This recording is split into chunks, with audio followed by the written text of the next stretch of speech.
Check, check. Okay. Is everyone ready? Yes. Welcome everyone to the February 4th, 2026 Zoning Board meeting of Homedale Township. Can we have a call to order? I hereby announce pursuant to Section 5 of the Open Public Meetings Act that adequate notice of this meeting has been transmitted on January 14th, 2026 by the Board Administrative Officer to the Asbury Park Press, the Two River Times, the Township Clerk, and has been posted in the meeting room and in the entrance hall in Town Hall, all pursuant to Section 13 of the Open Public Meetings Act. Thank you, Francine. Irina, can we have a roll call, please? Mr. Burkle? Present. Ms. Campus? Present. Ms. Gerhardt? Present. Mr. Luciani? Present. Mr. Marzocca? Absent. Mr. Giampolo? He's walking in right now. Okay, Mr. Giampolo is present. Mr. Orfanitopoulos? Here. Ms. Costello? Absent. And Mr. Arnon? Here. Is present. Thank you. Thank you, Irina. Could we all please stand for the Pledge of Allegiance and remain standing for a moment of silence to honor the military, police, and our first responders? I pledge allegiance to the flag of the United States of America and to the republic for which it stands, one nation, under God, indivisible, with liberty and justice for all.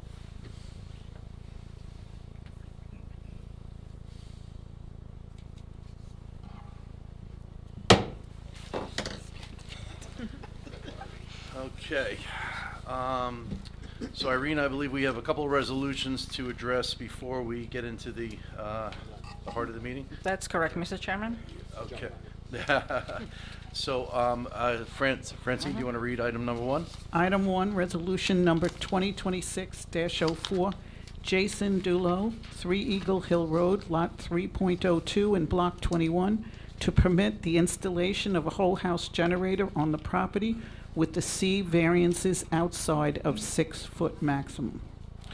Marty, do you want to just kind of give a quick summary for the board of any conditions? There's no conditions on that, right? On either one tonight, there's no specific conditions. This was the generators, if you remember. Yeah. So this is the one that's in the rear yard, so. Okay. Does the board have any, did you get a chance to review everything? Are all the resolutions proper? If we have no changes to the resolution number 1, can we have a motion to vote on it, please? Motion to accept. I'll second. Thank you. Eligible to vote, Mr. Burkle? Yes. Ms. Campus? Ms. Gerhardt? Yes. Mr. Orfanitopoulos? Yes. Mr. Giampolo? Yes. Mr. Luciani? Yes. Mr. Arnon? The resolution number 2026-04 has successfully passed. Irina, actually, one other matter, administrative matter. We have to sit Sal Arnone. That's correct, thank you. For, we're seating him for. Mr. Marzocca. That's correct, thank you. Okay. Thank you. Francine, do you want to read item number 2, please? Resolution 2026-04, Nicholas Petriello, 34 Bayberry Drive, Lot 32 in Block 58.02, with the C variances to permit the location of the generator outside of a 6-foot maximum. Thank you, Francine. And again, no conditions on this, no special. Okay. Any comments from the board on this application, this resolution? No, just that I think that there was a real question as to why we should even have gotten this one. Thank you, Gene. Can I have a motion to vote on this resolution? I vote to approve the resolution. I'll accept that. Okay, we have a second. Eligible to vote, Ms. Campus? Yes. Ms. Gerhardt? Yes. Mr. Orfanitopoulos? Yes. Mr. Luciani? Yes. Mr. Arnon? Yes. Mr. Giampolo? Yes. And Mr. Burkle? Yes. Thank you. Resolution number 2026-05 has successfully passed. Okay, so next on the agenda, we have 2 meeting minutes from 2 previous meetings on January 7th, January 7th, 2026. Has everyone on the board been able to review those minutes? Any edits or comments on those? All right, Irina, if we can, actually, Motion and second, please. motion on the January 7th, 2026 minutes? I'll move to approve the January 7th, 2026 minutes. And I'll second it. Eligible to vote, Ms. Campus? Yes. Ms. Gerhard, Yes. Mr. Orfanidopoulos, Yes. Mr. Luciani, Yes, Mr. Arnon, Yes. Mr. Giampolo, Yes. and Mr. Burkle. Yes. Thank you. All right. Number 2, the January 21st, 2026 board minutes. 2021. 2021, sorry, January 21. Can I do any comments from the board on, or any edits or changes? If not, can we have a motion to approve the January 21st, 2026 minutes? I'll motion to approve the January 21st, 2026 minutes. I'll second them. Eligible to vote, Ms. Campus? Yes. Ms. Gerhard, Yes. Mr. Orfanidopoulos, Yes. Mr. Luciani, Yes, Mr. Arnone, Yes. Mr. Giampolo, Yes. and Mr. Burkle. For the record, Yes. January 7th and January 21st, 2026 minutes have been successfully adopted. Thank you. Okay, thank you, Irina. Moving on to the public hearing, we have 2 items to discuss tonight, 2 applications. Francine, do you want to read item number 1, application number 1? Item number 1, Voyant Beauty LLC, Block 50.31, Lot 76.01, 2182 State Highway 35, Homedale, New Jersey, 07733. C1 zone. The applicant now proposes installing 2 25-foot by 12-foot hazardous material storage lockers on an existing slab-on-grade within the front yard of the site. The proposed setbacks of these accessory structures appear to be 213 feet. As part of the site plan application, applicant seeks a variance to permit these accessory structures to be in the front yard, together with such other variances, waivers, as may be required by the board and its professional.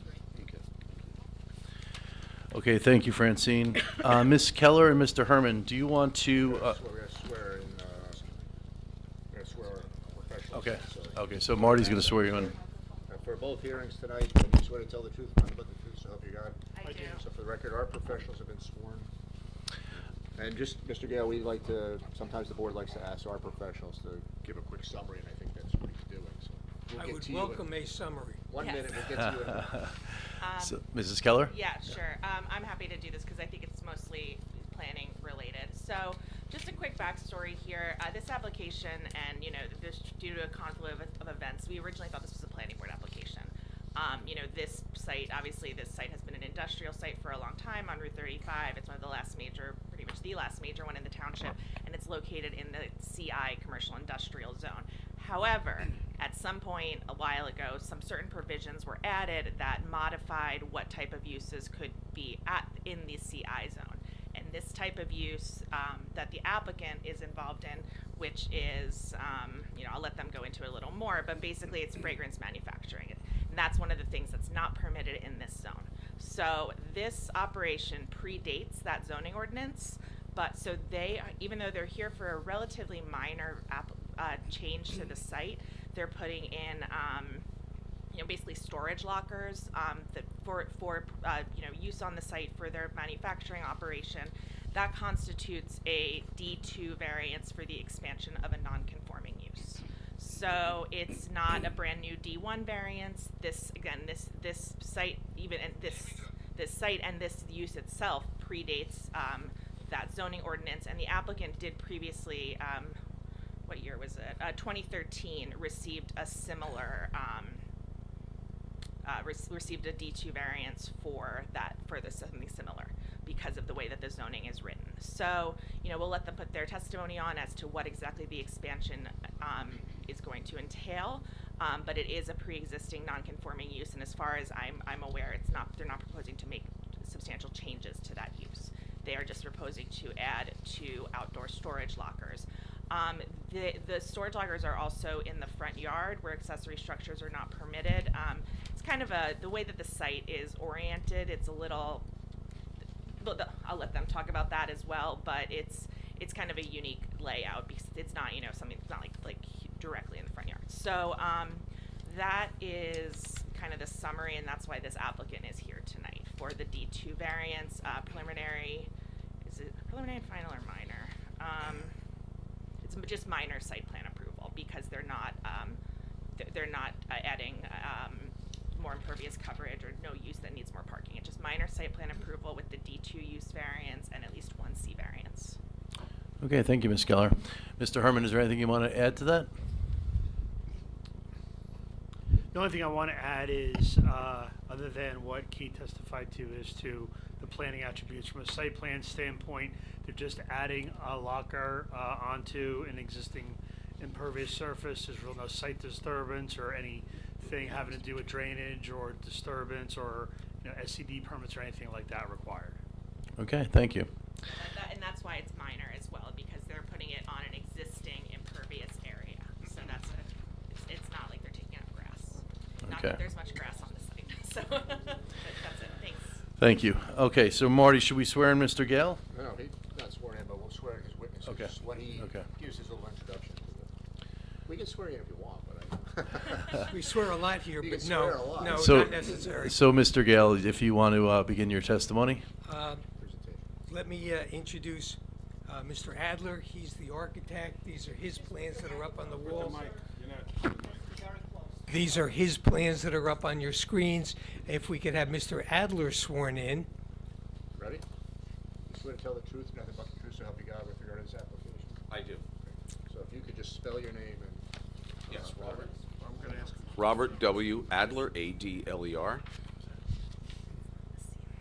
Mr. Adler, you're a licensed architect in the state of New Jersey. I am. Can you give the board the benefit of your educational background?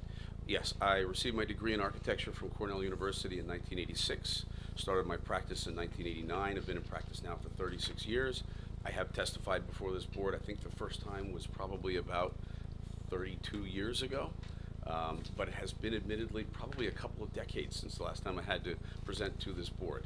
But I present to boards 15 or 20 times a year, so I have experience and the knowledge and the license.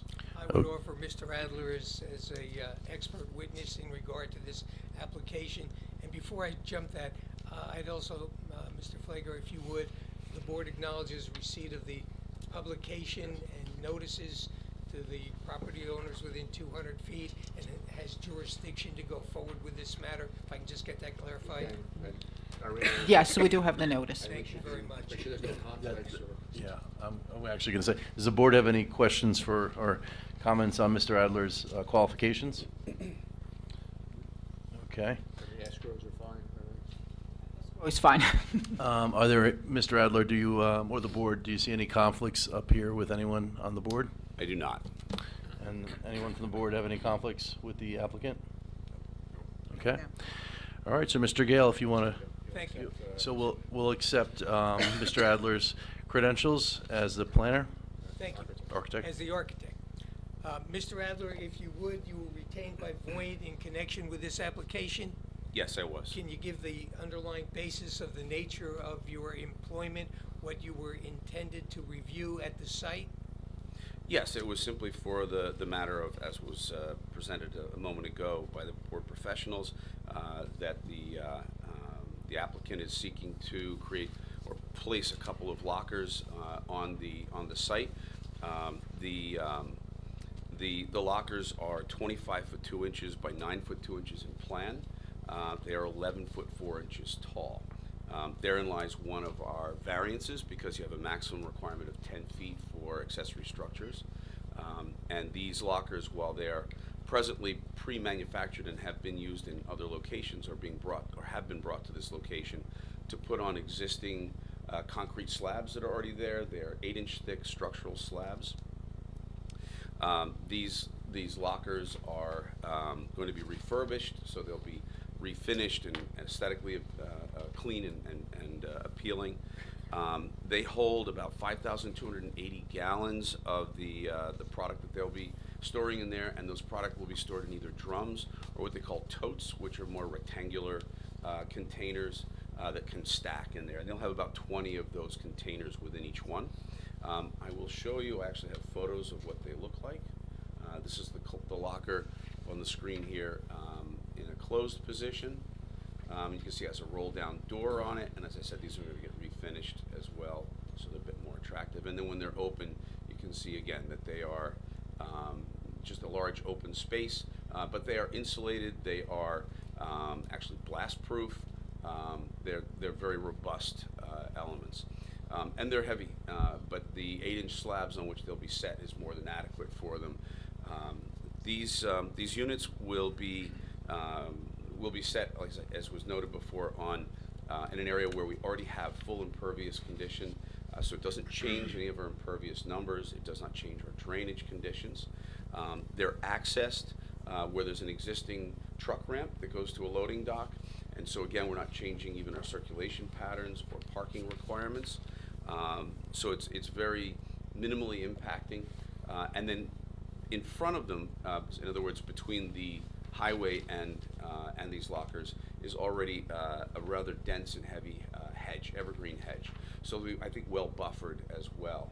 And then there's fencing around, and what we're proposing to add are some bollards so that they're also protected from impact. If somebody is not great at driving as they pull into the truck ramp, they'll hit these bollards before they hit the lockers. Mr. Adler, those bollards were added to the site at the request of the fire official, and we've complied with all of his concerns in his letter to us. That's correct, and they will be placed along. If I can just zoom in a little bit more, along the edge of these here and here, so that you can see they'll protect from that circulation pattern. And so that we're also clear, these units are already on site and have been for a year. Now, they've been labeled as not in operation until we get an approval from the board, but if we were talking about a visibility of these lockers from any of the surrounding properties or from Highway 35, if they haven't noticed them by now, nothing's going to change. They've been there for a year. That's correct. That's correct. They are proposed to be at 213 foot 5 inches from the property line. Again, a little bit further from the highway, as your property line is inset from the actual highway. And this issue about them being in the front yard, I think, look, by all sense of how it feels placed, it is in front of the building. But technically, your front yard is actually from the nearest point of the front of the building to the highway, and they're set behind that point. But out of an abundance of caution, we felt it best to go ahead and if the board feels that it's better as a variance, we'd keep that as a variance. But the reality is, as you can see, that this point right here would actually be the front of the building, and the front yard would be from that distance to your lot line. So this is set behind that. Well, to be Again, clear, Mr. Adler, the setback for this zone is 100 feet. correct. So The it's well be. principal existing structure is approximately 235 feet, literally double what would have been required, and the fact that we're just a little bit closer to the street than the 235 is what generates this as being in the front yard. Well, and yes, and the 235 is really to the portion in which we are in front. The portion of the building that is closest is more like around 200 feet. So we're not as close as the closest point of the building. So, but we are legitimately in front of part of the building. So it feels like it's the front, in front of the building in the front yard. I think it's also important to note the distance to any residential. So I've got a map here of the site, and you can see this is the location where they're proposed lockers. This is Route 35. The nearest residential lot is here at 490 feet away on the other side of the highway. The other direction, we are at about 860 feet to the next location of meeting a lot line for residential, and that is on the other side of a railroad track, and it is behind the building. So from that location, one would not even see this location where we're proposing to place these. So I think it is incredibly incidental and invisible to any residential aspect that's nearby. Mr. Adler, is this particular site particularly suitable for the proposed expansion of the existing use? I would say it is. I think that what we're proposing here is not only suitable, it's going to improve our storage and our safety. It's going to improve our circulation for this particular product and how it's used. I think that the variances of potential front yard use of this accessory structure and of the building height of this unit at 11.33 feet, where 10 is required, is sitting in front of a building that is multiple stories, and I think is very incidental. And I think that the benefits of the circulation and the safety outweigh any detriments from those variances. Can the D2 variance, which was referenced by the board's planner, can the D2 variance, which was identified by the board's planner, be granted without causing any substantial negative detriment to the public good or impair the intent and purpose of the municipal zoning? Yes, that is my opinion. What would any negative impact be? I think only would be by definition of the variances that they're non-conforming, but I don't see any actual negative impact functionally, visually, et cetera. The existing site has exterior lighting. Is any proposed changes to the exterior lighting or landscaping being included in this site plan? No, there's none.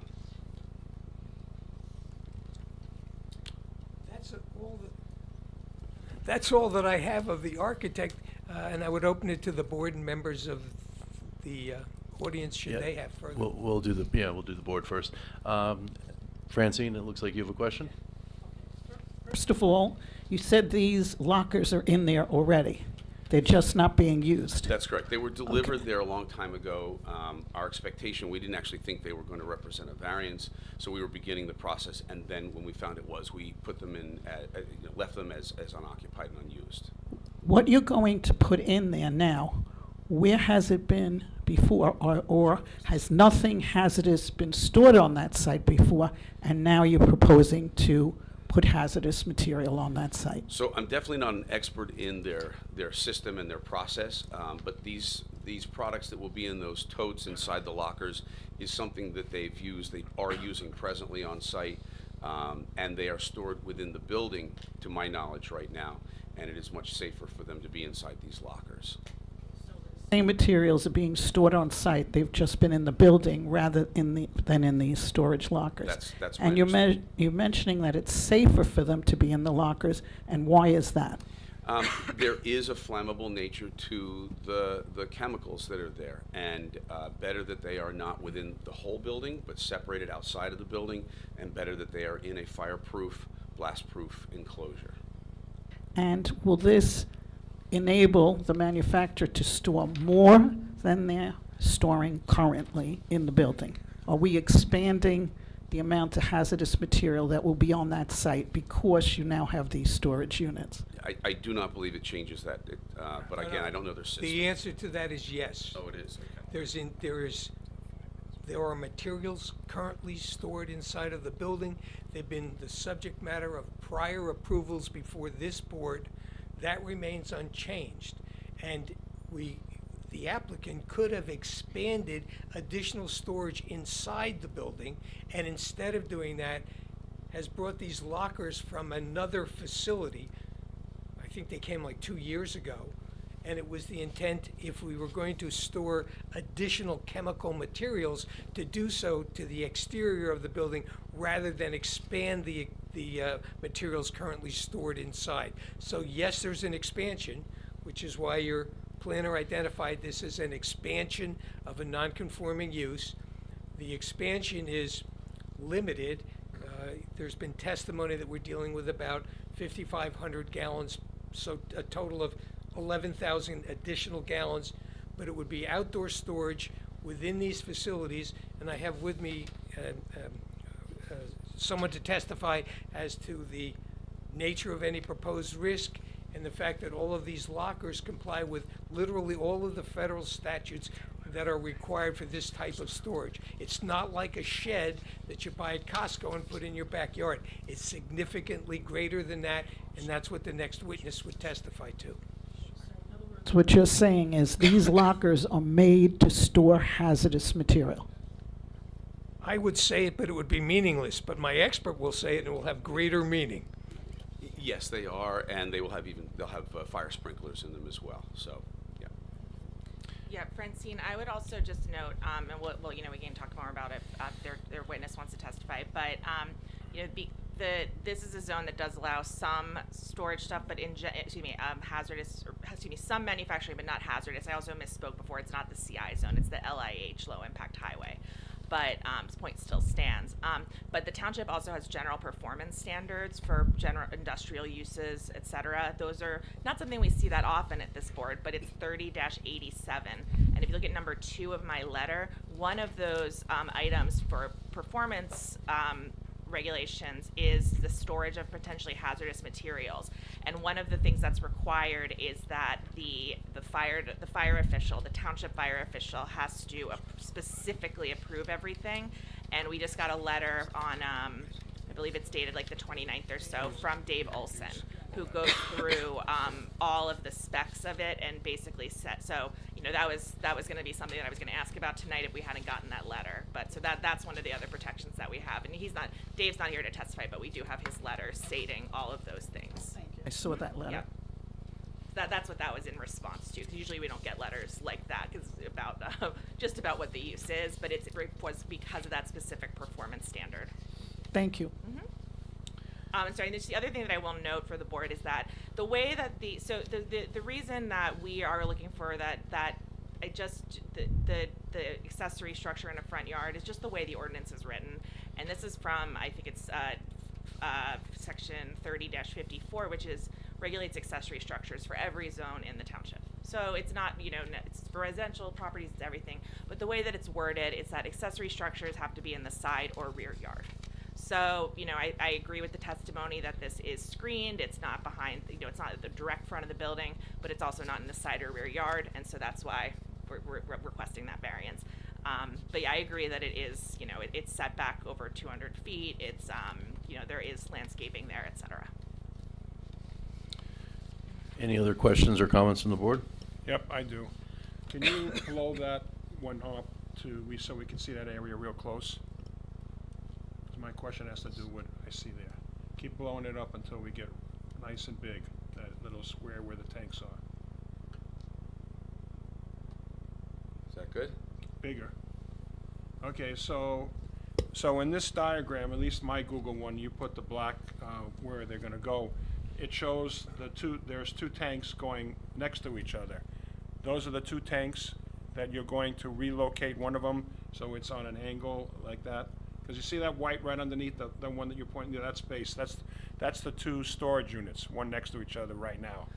They're not placed currently the way we intend to place them on and have them on these drawings. That's correct. So the way they are today, that's not the way they're going to be. You're going to move them so they are like that. That's correct. Okay, that's my question. Yes. Simple. Good catch. Do we have this on file, or is this something that we've not marked? I don't think this was submitted, so we have to mark So that. we'll call what are we going to call this? We'll call it A1. A1, How do you, what do you describe it as? Aerial photo of the subject site. But it has it has portions of the site plan on it. It was on a plan, right? We have the location is on the plan. We do have that, but we don't have it on the aerial, I don't believe. Okay. I would mark it. Yes. And if you could just email me this PDF tomorrow morning. Sure. Thank you. That's all I had. Thank you, Dimitri. Any other questions from the board? Yeah, just one question. There's no other logical place to put it, like on the side or on the back, that would agree with the ordinance? In terms of the interior functionality and where the chemicals are used within the building and their means and methods of transporting within the building, this made the most sense. They'll retrieve these chemicals, these totes, using a forklift, and the area for this is much more suitable for operating that than any of the side or rear yard locations. And it is right by an access into the building for a forklift, so it made the most sense. And Mr. Adler, this is a multi-tenant building, right? Or is no? Yes. Yeah, it is, right? Yeah, there's some business use as well. Yeah, because I'm looking on the side, because I see there's ShopRite trucks on the side. Right. Yeah, Right. so that's what I thought. So that's another reason, is that this happens to be the portion of the site where Voyant has their Right. access points. Yeah, 'cause that whole So, other side. yeah, is the whole other side is warehouses, Saker. That's what I ShopRite. thought. Right. Okay. Go ahead, Sal. No? Yeah, where is the access point from where you're gonna take these materials in the building to these lockers? It is, let me actually switch to.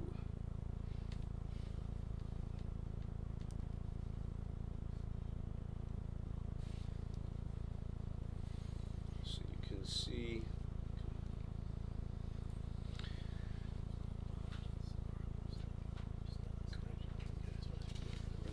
Ah, come on. Okay, so they actually come in and out through this on the ramp and into these. So it's a small opening, but a small door, a small Which sheet unit. is this? And I believe, The lockers are gonna be where? I'm trying to find out, this doesn't blow up to that, sorry.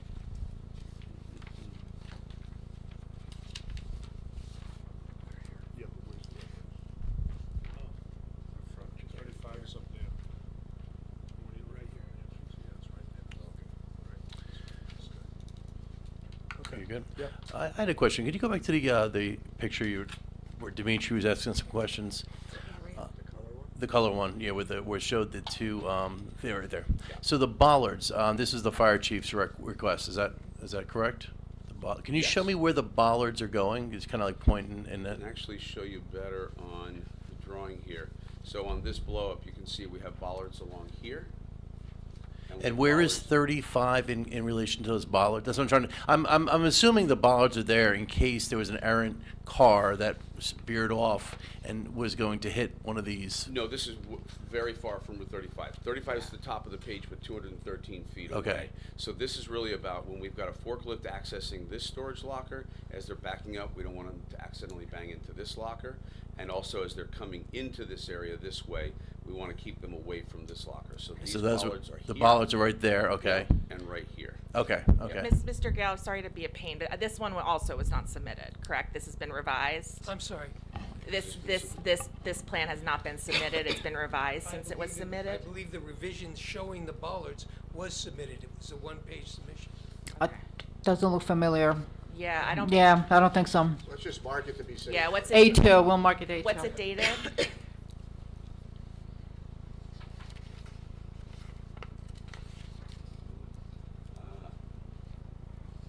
Looks like the revision was October 15th, 25. Okay, maybe And I I just- thought I sent an email, I could be wrong, I thought I sent an email to the board. with that. That's okay, it's not a big deal. I just wanna make sure, cause You'll get it either way. I would right? mark Yeah. A2. Yeah, and we'll just- Visually, I don't recognize this Yeah. one. Okay, sorry about that, thanks.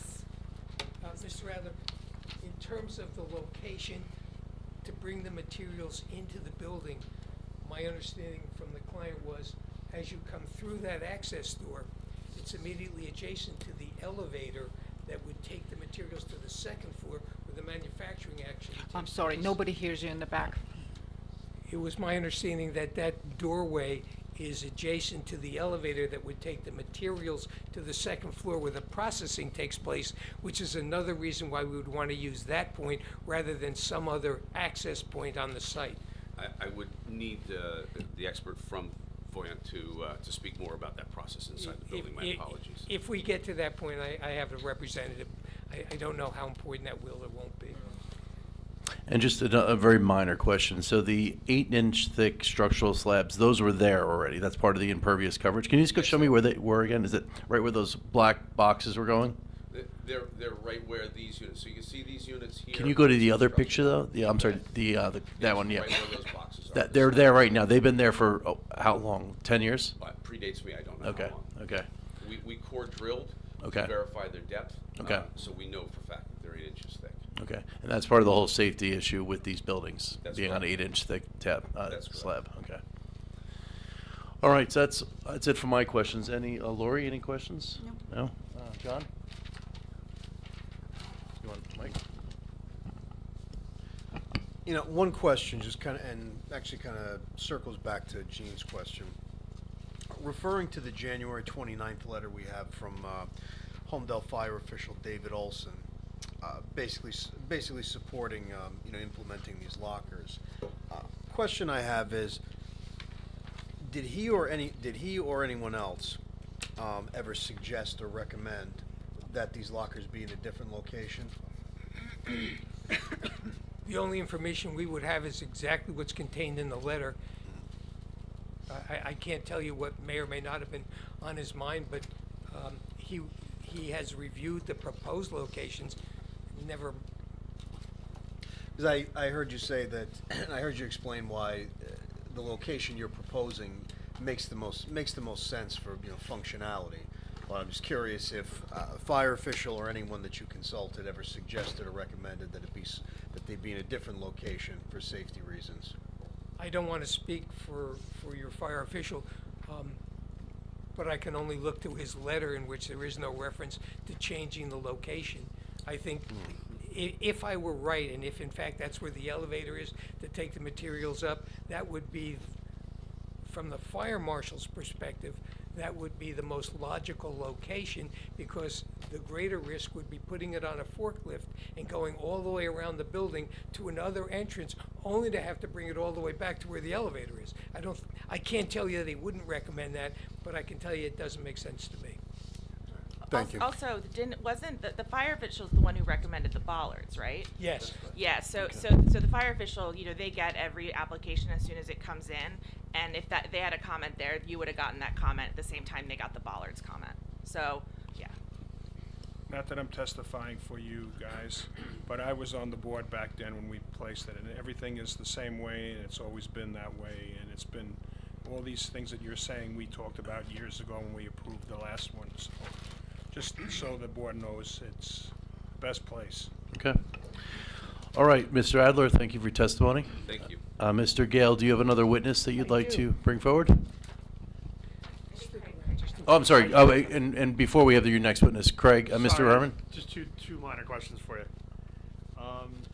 First one, just to be clear, I understand where the access to the building is. Just to the left is the truck access, I guess a driveway down to grade. That's correct. That's right along here. That's the cursor. And then the township ordinance that when it talks about screening from any parking areas or adjacent properties. So it looks like there's a fence in the front there between that and the parking up page, I guess. Yeah, so you can see the fence along here, and then there's the hedge that also screens it. Okay. Okay. All right, that's it. Thank you. Thank you, Mr. Herman. Okay, thank you, Mr. Adler. Mr. Chairman, is it appropriate for the public to now ask questions? Well, I thought we were going to have one more witness, and Oh, then you we're wanna going to do them open. all at once? I'll let Because Marty- it might be interchangeable questions, so. Don't leave, Mr. Adler. Can't leave.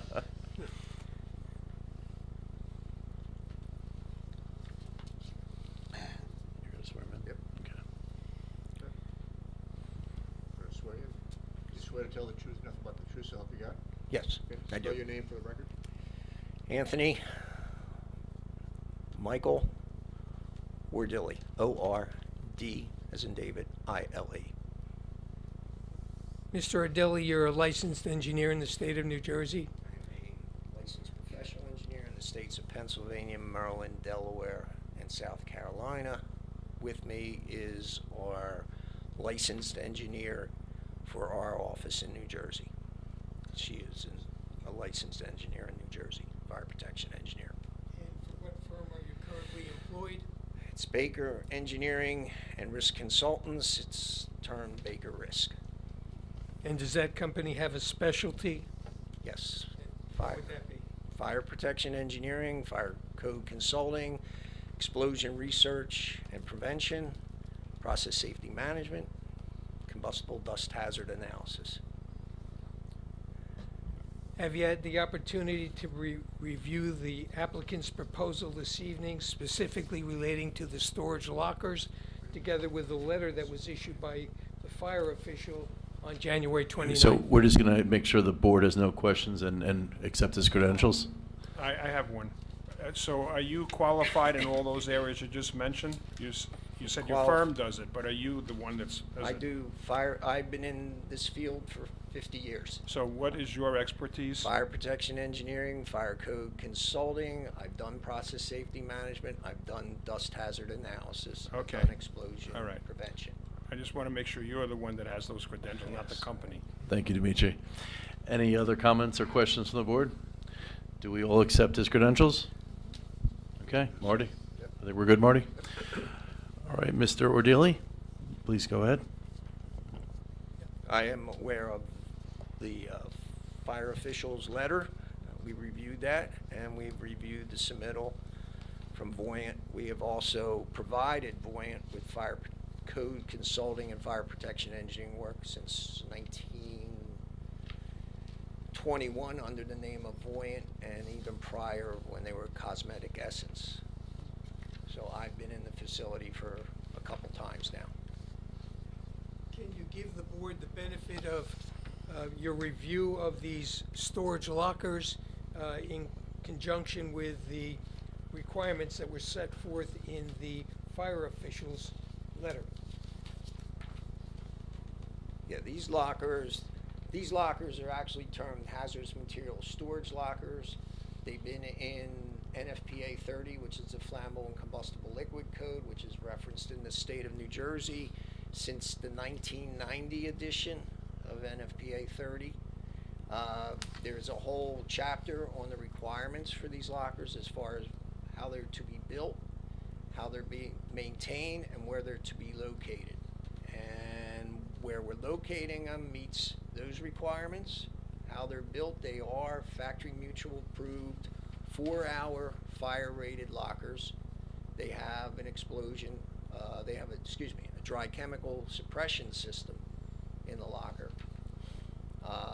And other than that, they have spill containment at the bottom that will hold well over 1 container's worth of leakage. In your opinion, do they meet all the qualifications and requirements as set forth in the Fire Prevention Bureau report dated January 29th? Yes, we 2026? agree with the points he made. They actually were justification for having those lockers. Is there anything, in your opinion, that would create a safety hazard factor as a result of including these as part of the storage materials for Voyant? No, these lockers are widely used to handle just in this case where you have excess storage and you want to protect it and not just have it out in the open. The locker provides a 4-hour fire rating, and it's lockable, the gate, so it's secured outside. That's all that I have of this witness. Okay. Ask questions. Thank you. I'll open up to the board then for any questions. Francine? Oh, I'm just looking over at Lori. Have this witness. Jean? No, I can't think of anything. Mr. Arnaud? No? No? John? No. So just to reiterate, so there was 4 hours, so a fire can go on for 4 hours and the contents would be safe. It could drop 1 bottle of liquid, flammable liquid, and be okay with the drainage. It won't seep out of the facility. And It'll hold 710 gallons in the containment area, which is the lower level of the locker. The largest container, we put totes in there, the totes will be 264 gallons.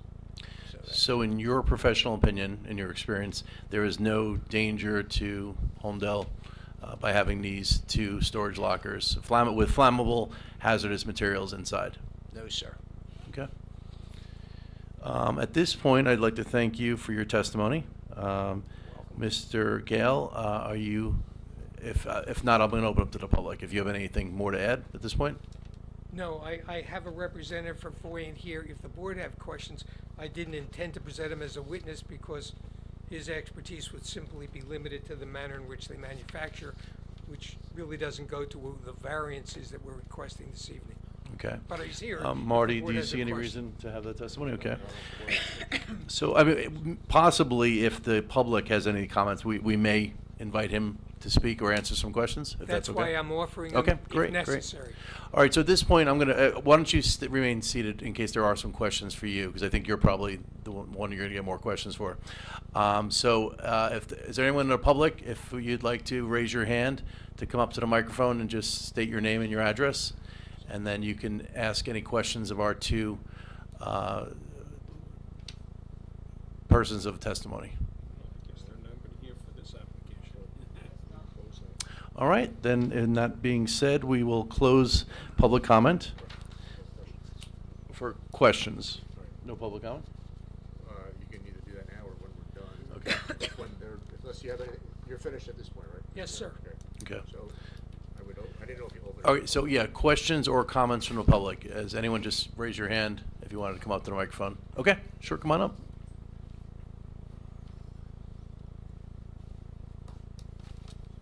Just state, with your microphone right here, just speak clearly into the microphone. State your first and last name. We have to swear you in for a moment. You swear to tell the truth, nothing but the truth, so help you God? Yes. State And and spell your name. slowly state your name and your address. Marion Sandomierski. You want me to spell it? Please. Marian. Last name is Sandomierski. And I live at 99 Irish Court in the Village Grant. Okay, so about how close are you to this facility? I'm pretty far away, but some of our You're gonna have to be close. some of the residents received letters Okay. saying they were putting 2 storage lockers. We weren't told that they're going to expand on how much more hazardous waste that's going to be put there, which is it going to take the value away from our houses? Does it impact us at all like that? I wouldn't have known that unless I came to this meeting tonight, so I really think that it should have been more known to our community, especially even Dearborn Farms is next door to you guys, that we should have known a little bit more about what was going on and not just we're putting up 2 storage lockers. Well, we haven't approved anything yet. That's why we're having you for public comment and any questions. Mr. Gale, do you want to have anyone respond to her comments? I think that the notice that we sent was adequate in that it identified the D2 variance because of the storage of hazardous materials. I acknowledge that we didn't give the number of gallons, but we certainly identified the intended use and that the use included flammable materials. I did not get a letter where I live. I live towards the end of the Okay. development. I can help, ma'am. Only if you're within 200 feet, you get a letter.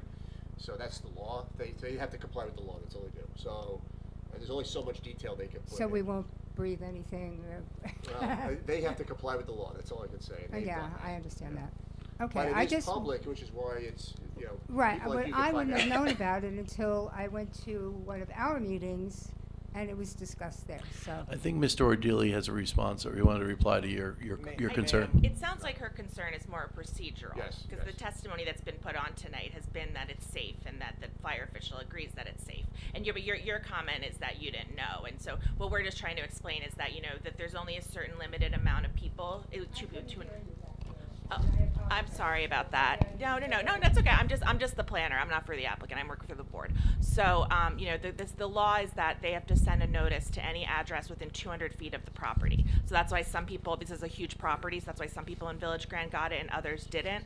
But all they have to say in that notice is what their application is for and that they're going to be here for a public hearing on this date. Because, the things that were presented here tonight, the board didn't know that until it was presented here tonight. So that's why, it basically everything, I know it's kind of be a little not scary, but you get a letter in the mail, you don't know what it is.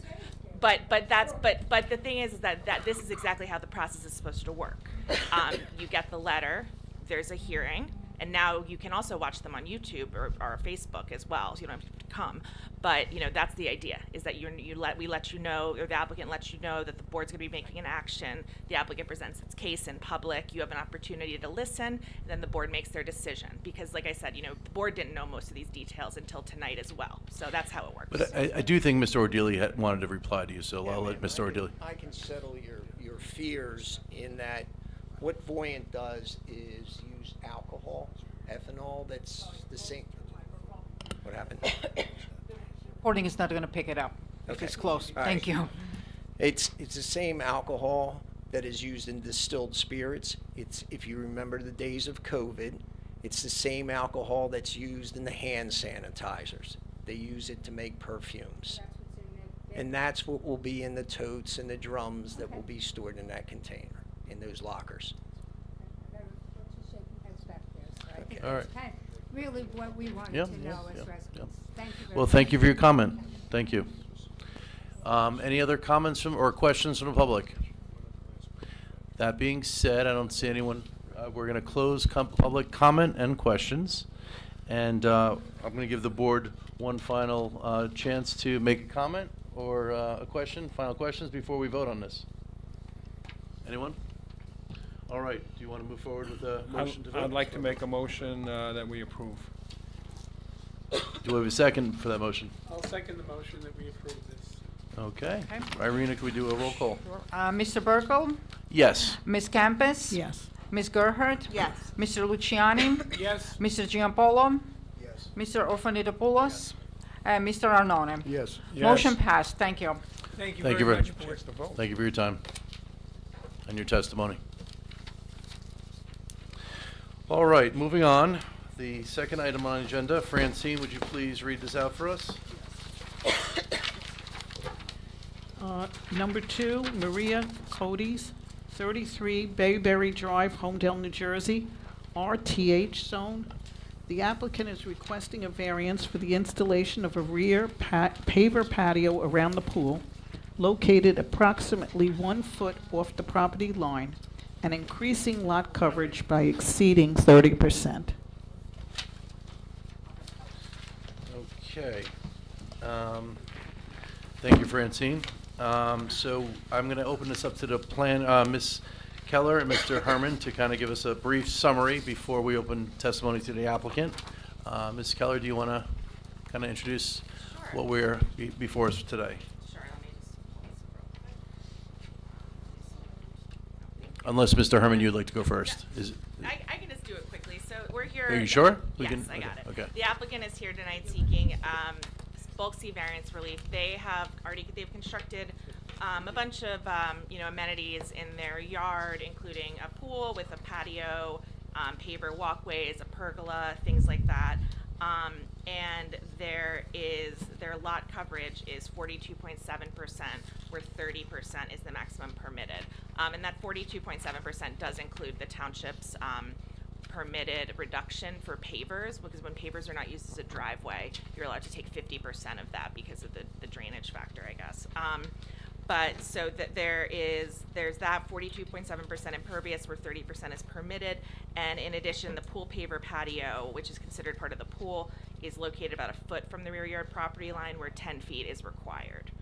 So that's the variance relief. I will, they can put testimony on the record as to, this is C2, they have to show that the benefits outweigh the detriments. They have to show that this does not create negative impact to the public good, does not substantially impair the zone plan or zoning ordinance. And so in terms of, what those negative impacts could look like, I will turn to Craig and, because we'll hear the testimony, but just my concerns are just the amount of impervious coverage, the potential for drainage issues, which I don't know if there are any, we'll hear about that, because it's so close to the property line, and, things of that nature.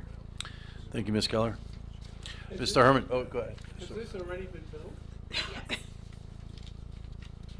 So, thank you, and nothing more to add to what Ms. Keller said, other than the fact she mentioned drainage, and there could be a substantial issue with drainage, which isn't something that can be corrected. We would just have to figure out with an engineer what kind of improvements that would need to be done to accommodate any drainage issues that will occur or are occurring out there.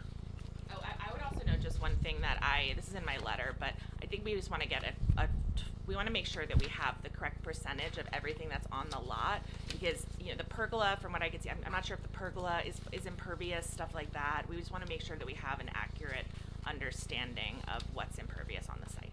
Okay. Thank you, Ms. Keller. Question Excuse me? for Kate. Can I ask quick? You go ahead. Kate, you didn't mention anything about that it was all existing, and is the- Yes, I think I did, but No, yes. no, but I mean, what was they must have had an application for something. Did they have an application for the pool and not the pavers? Because according to the survey map, the pavers are all around the pool and walkways. So what was the permit that they originally had for? Do you have any information on that? I am not sure.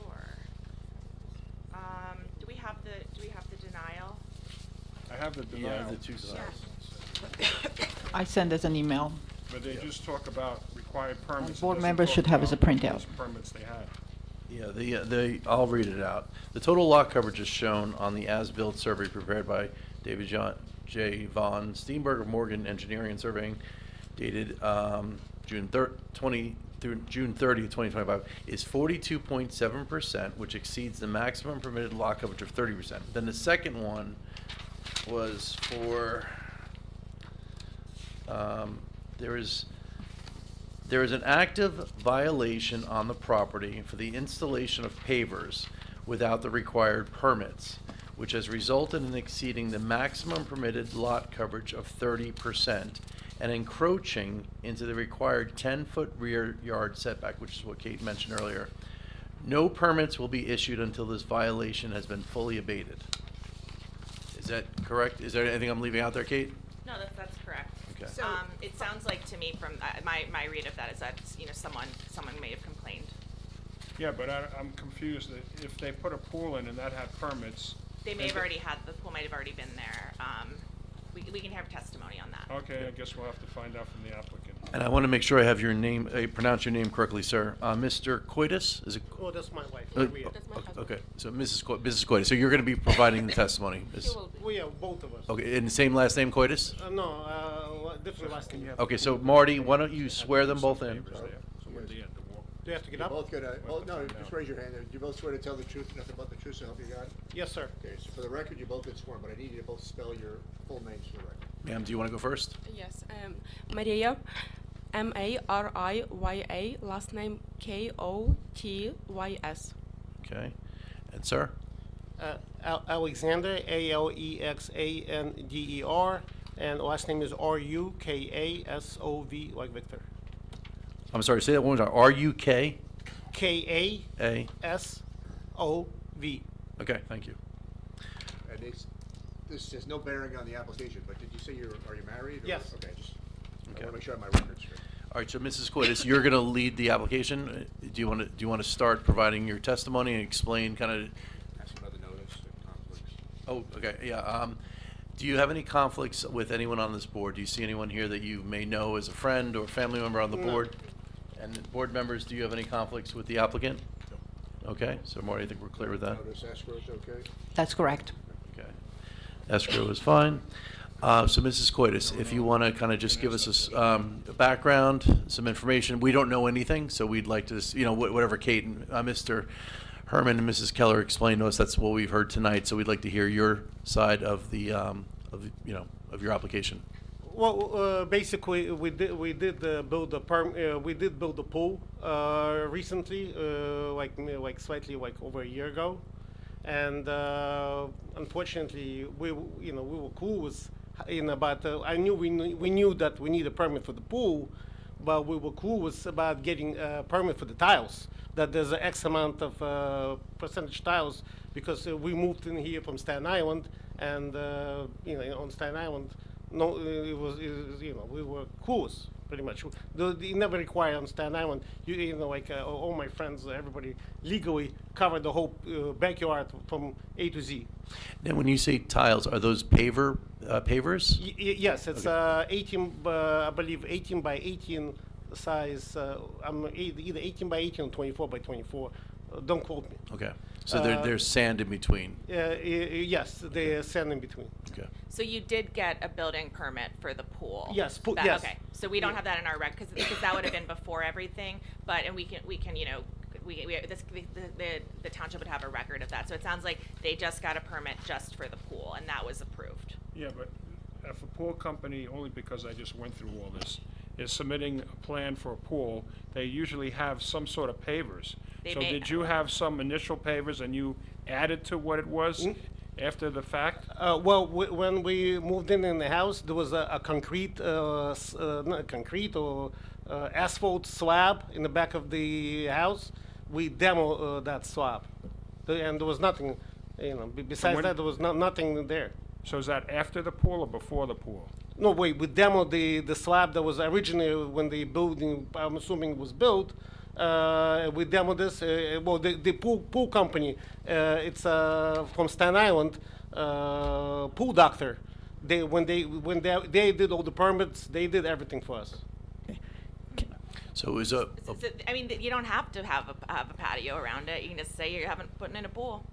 but it, so, And when you- if it meets the setback, it meets the setback, so, yeah. and I'm just trying to, again, I'm a lot of questions just because I'm trying to understand this. So when you said asphalt, so like a black top, like patio that you put like lawn furniture on top of, or like what? I'm assuming, again, that's when the house was originally built, that whatever the builder had, like for everybody in the whole community, that's what's there. That what was there. When then the pool company came, they demoed that, and they built the pool, well, you know, like on a backyard.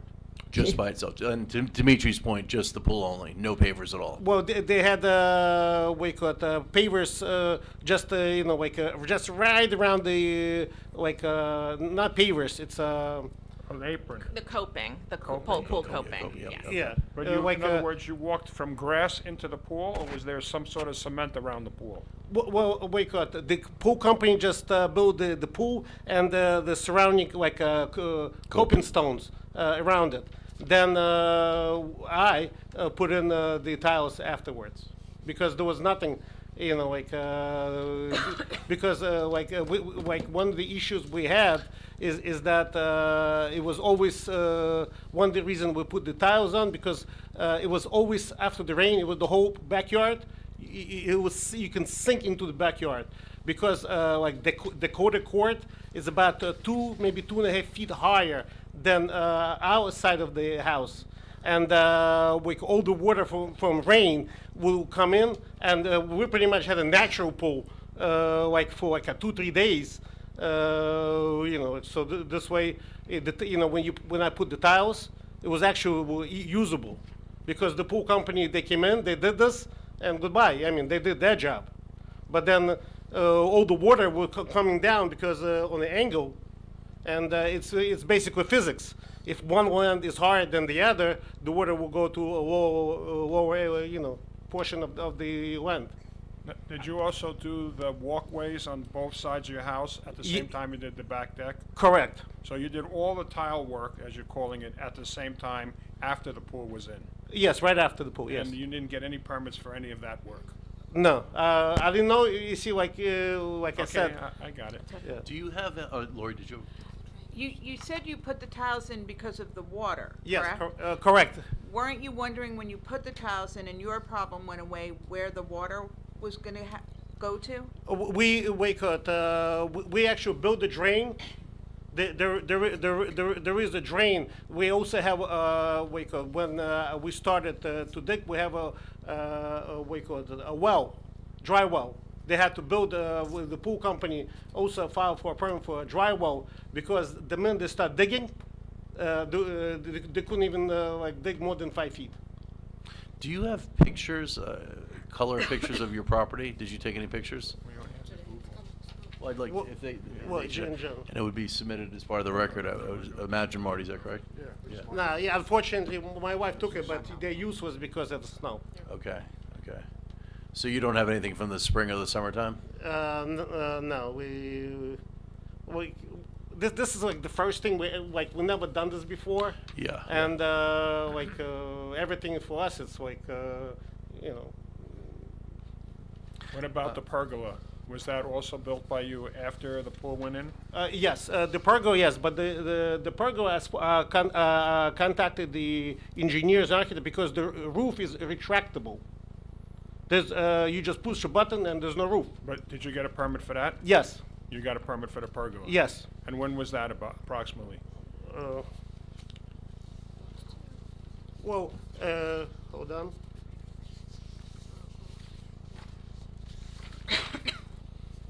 I forgot my glasses, but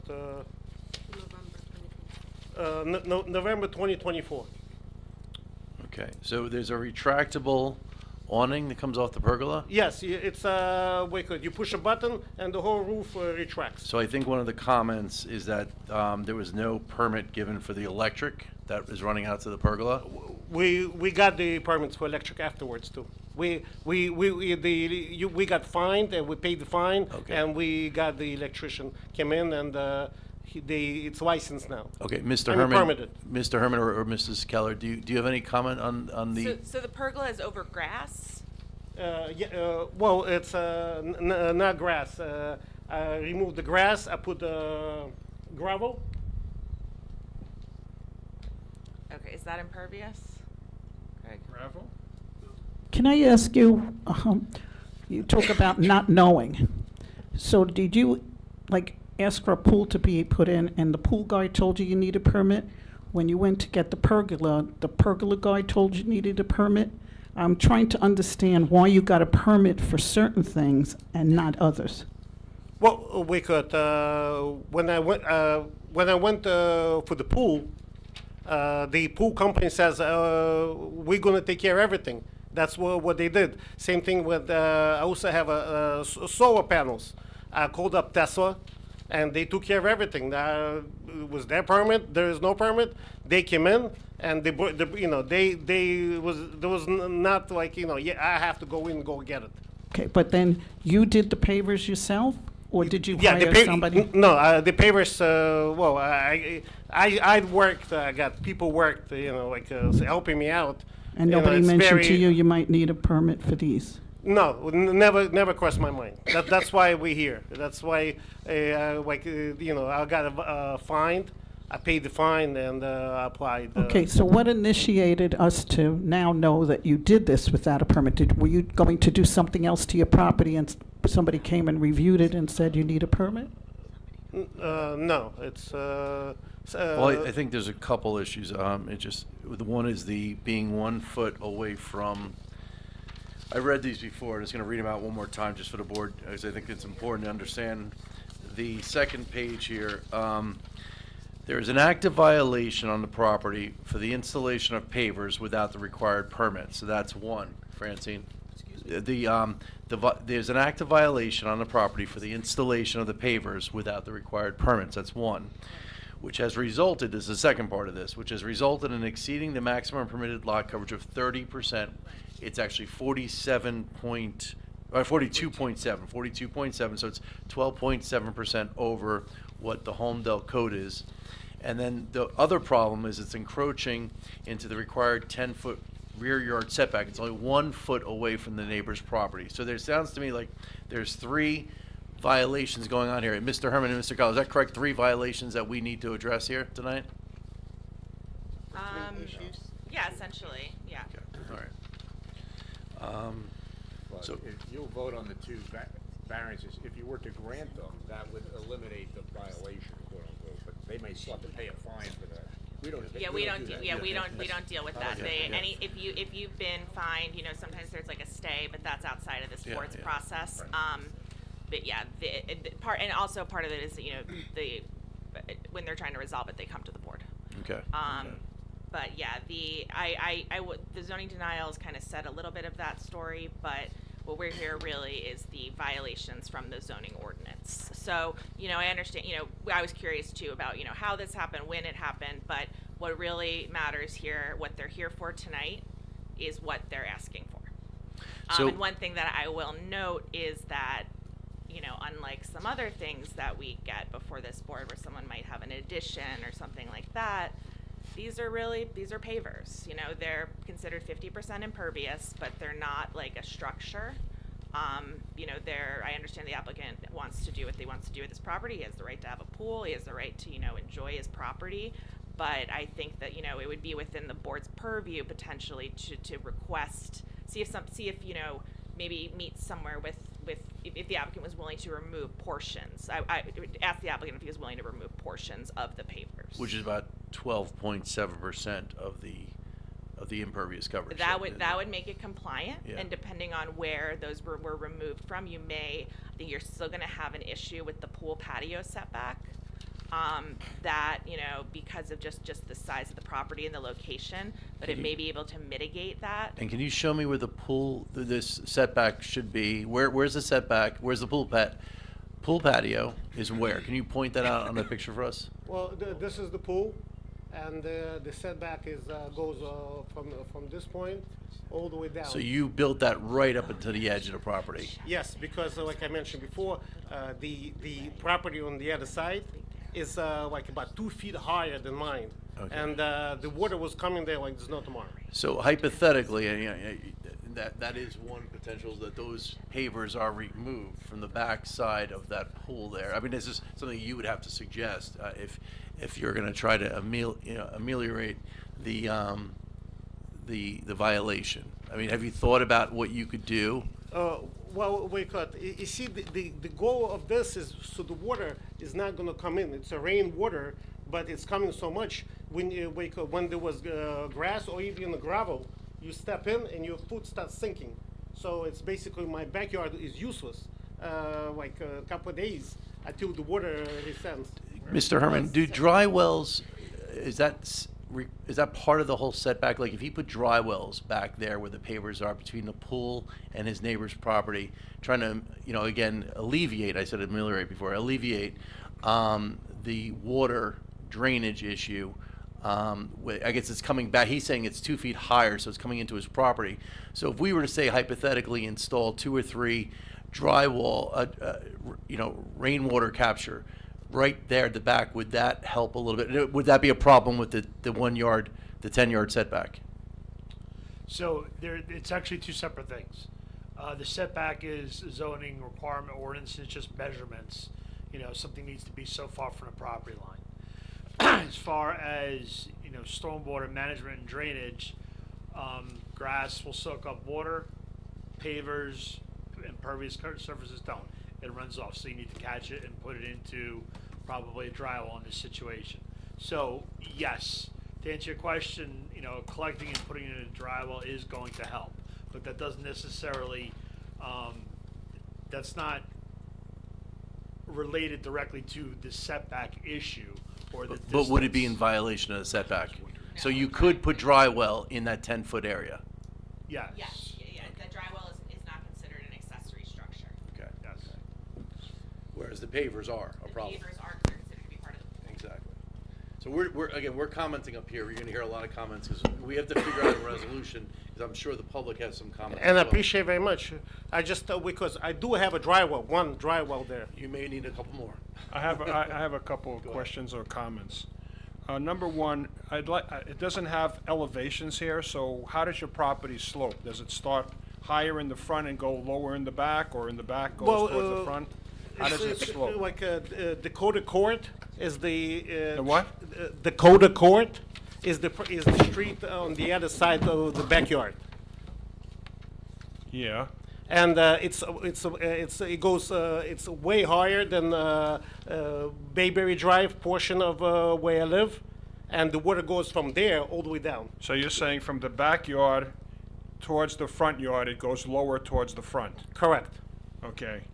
So what about the side yards? Does the side yards, lot 21 and 23 on both sides, are they lower or higher than you? I did not visit those. I'm assuming it's the same, but I cannot put a hand on my heart and say yes, it is, because I did not visit those properties. Okay, so I have a couple of concerns. One, I don't know, and unless they happen to be out there, how the water would affect, because you have a lot of pavement here, a lot of tiles. Takes up your whole yard almost. And I understand your concerns about your water. So I'm concerned about all of that. That water now has nowhere to go because it's all pavers. And one dry well is definitely not going to handle all that area. So the only way, me personally, and that's where the engineer comes in, I see you would have to probably take away roughly 8 feet or 6 feet of the back of the patio area completely out and run a rain garden all along that whole back of your property, so the water would go there and collect in a rain garden. I think that wouldn't work because that's higher. But I mean, it No, but you would potentially- yeah. go down below may the not. paver height. Right. Well, I think that there's different options. But there. that's the only place you could put a rain garden. Well, I think Dimitri, I agree that there needs to be some. I think the first step here, which I don't know if the applicant's directly answered it, is if the applicant is willing to try to, come closer into compliance with the ordinance by removing some of the pavers, because whatever type of stormwater is to mitigate it is dependent on how much coverage there is. You know, it's a little more detailed than that, but you know, if there's a portion of this that you think you can live without, that would take your coverage down, and then, you know, maybe you only need 2 dry wells instead of 3 or 4. Because, you know, basically the regulation is there for a reason. You know, it's a 30% impervious coverage, and you know, these are you know, modestly sized lots for Homedale, but this is a portion of the township where, you know, there is a lot of water around, there's water drainage, and there's the impervious coverage limit was chosen for a reason. And you know, and you're seeing that, or you're already seeing that with your drainage. So I think, you know, the first question, you know, is there a way to mitigate the variances by either removing portion of the pavers, or by at least setting it back a little further from the lot. Yeah, Mr. Rukasov? Yes. Okay. So, yeah, you're here before us asking for a waiver of the variances. Yes, sir. So explain to us, the board, why you have a hardship with your property and why you're requesting a variance relief from this board for these 2 different violations of the zoning ordinance of Homedale. Well, like I mentioned before, because of the rainwater, we could, well, yes, I put in the tiles. Yes, I did not ask permission, and so I'm at fault with that. But now, like, my backyard and pool is pretty much usable. We could, otherwise, the water will be all over the place. You'll be going into the pool. Now the pool will be dirty, and pretty much you can't even walk around the pool. Because, like I mentioned before, if I remove those tiles, we could, and we'll be sinking.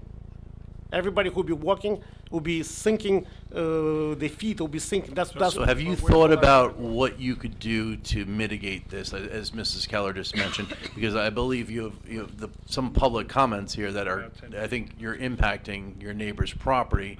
Since the water is not going on your property, it may be going on the other neighbors' properties that wasn't originally there. So have you thought about how you can mitigate this 42.7% overage, which is 12.7% over the code, and also the backyard setback? Like, have you given any thought to that? Well, I can. The only thing I can tell you, the water that's was supposed to go on around the pool, now on my side yard. It's there's after the rain, there's a huge puddle on my side yard where by the side? gates. Which side? On this side, Which side? right here. The whole thing is flooded after the rain. Have you thought of, instead of having all those pavers in the back, you put some dry wells in the back to take care of the drainage, the water that's flooding in from your neighbor's property coming down? That would allow you to have less impervious coverage, and also to take care of your problem with the flooding, and also have more of a setback to meet the setback requirements. I think you may have to go back and do a little bit more research on what the problems are on your property right now. But I'd like to open it up to the public, because I think that some members of the public have come here. So I'd like to hear from the public, just any questions they may have or comments. And then I think it may help you to hire a professional to kind of give you some ideas, because you've heard from the board about rainwater gardens and dry wells that may mitigate some of this runoff into other properties. So, you know, you also need somebody to kind of calculate for you how many pavers need to be removed to get within, you know, maybe there's a possibility that the board may vote on 32% or 33% over the 30%. As Mrs. Keller said, there's an issue with flooding on the side of town. And, you know, I think some kind of middle ground here, and hiring somebody, you know, an engineer that could give you some advice on rainwater gardens, dry wells, and how much of the pavers you may need to move, relocate, or just pull up in total. So that's where I'm at right now. But Marty, if it's okay, I'd like to open up to the public to see if there's any comment from the public right now, and then we'll go back to you and then we'll figure something out after the public has spoken. Thank you. You're welcome. So yes, ma'am, please come up. Ask her the lot number, which side she's on. So please, Question or comment? do you have a question or a comment? Or both? We have to swear you in for a comment, so. Definitely comment. Let's swear you in. You swear to tell the truth, nothing but the truth, so help you God. I do. Yeah, just, again, state and spell your name for the record. Janice Palme, Janice, Palme, Palme, and I'm at 6 Dakota Court. And so we're looking at the property. Are you to the right or the left of this property? I'm actually behind. You're behind it, okay. I'm okay. behind. Literally behind the property? Literally, so my So you're the property- higher piece of property he's referring to? Exactly, and I can tell you right now, it is not 2 feet higher, because I'm experiencing drainage issues, and unless water starts running uphill, I don't agree with that. So I think the recommendation about getting a survey is probably a good idea. And I will say, so my just so you know, my property is behind this property, and my backyard property line runs along the entire length of their property line. So just to, it's just not a piece, it's the entire thing. So I just wanted you to understand that. So here's my comment, and forgive me, I did actually write a couple, I wrote a couple comments as well, and I wrote some notes here based on his testimony. So here we go. This homeowner has a history of construction and property additions without applications or permits with disregard to the rules put in place by the town to protect the residents and land. In fact, 7 were issued in June 2025 alone. This variance should not be granted. The reasons for this, the overage on the lot coverage at 42.7% is so much higher than the 30%. And I know there's so many people in my neighborhood that have, before they started construction, they made sure that they were at the 30%. So there was no variances needed. And just so you know, this that lot coverage, it has affected my property negatively. You can see I have drainage issues along a portion of my backyard up against there. And what's happening is, yes, he does have some water runoff. The water is running off, and there's a masonry wall, which I guess has some small stones in it. And those small stones are now running under the fences and all the way down to the grass. So now I have a whole line of stones all along the back, and it's killed all my grass that's been up against my fence. So, and it's getting worse and worse as, I guess, each time it rains, or the pool's been in for a couple of years, but I'm noticing, I mow the lawn myself, so I actually look at it every time I go by when I'm mowing. Also, in June 2025, they were found in violation of what was already stated about the installation of the rear paver patios. They're 1 foot off of my property line. And I understand, and we all understand, that it should be 10 feet. 9 feet is a big difference. And I think that's part of I'm sure that's part of the reason that my drainage is being affected. I mean, if that masonry wall is right up against my fence and those rocks were coming in, that's pretty obvious, I think. So I'm hoping and expect that all the modification would need to be made to this property to make that 10 feet a reality. Ideally grass, but of course I understand there's pavers as well as an option. What I wanted to say was the pergola that was mentioned, when it was first put in, it was 1 foot from my property line. I don't know what happened. I don't know if it was from complaints from us or the town noticed it during inspection, and then it was moved to 10 feet off the property line. But when I pulled the permits and the applications that are on the SDP portal, it said that the pergola, the application was for it to be put at the rear of the structure, which So closer to the house. which it was never placed at the rear of the structure. Yes, right up against the house. That's what I saw online. And of course, you guys can check that. You guys are more of the experts to see that. And as far as I can tell, because I do have a view of the property from my backyard, that pergola is not on small stones. It's on the 18 by 18 pavers that are along the entire property. And you guys are talking about potential modifications. There's no grass in that backyard. Wherever there's green, it's AstroTurf. I don't know how, if that's like a paver where you get 50% or something from AstroTurf, but there's no grass there, so that's probably part of the drainage issue.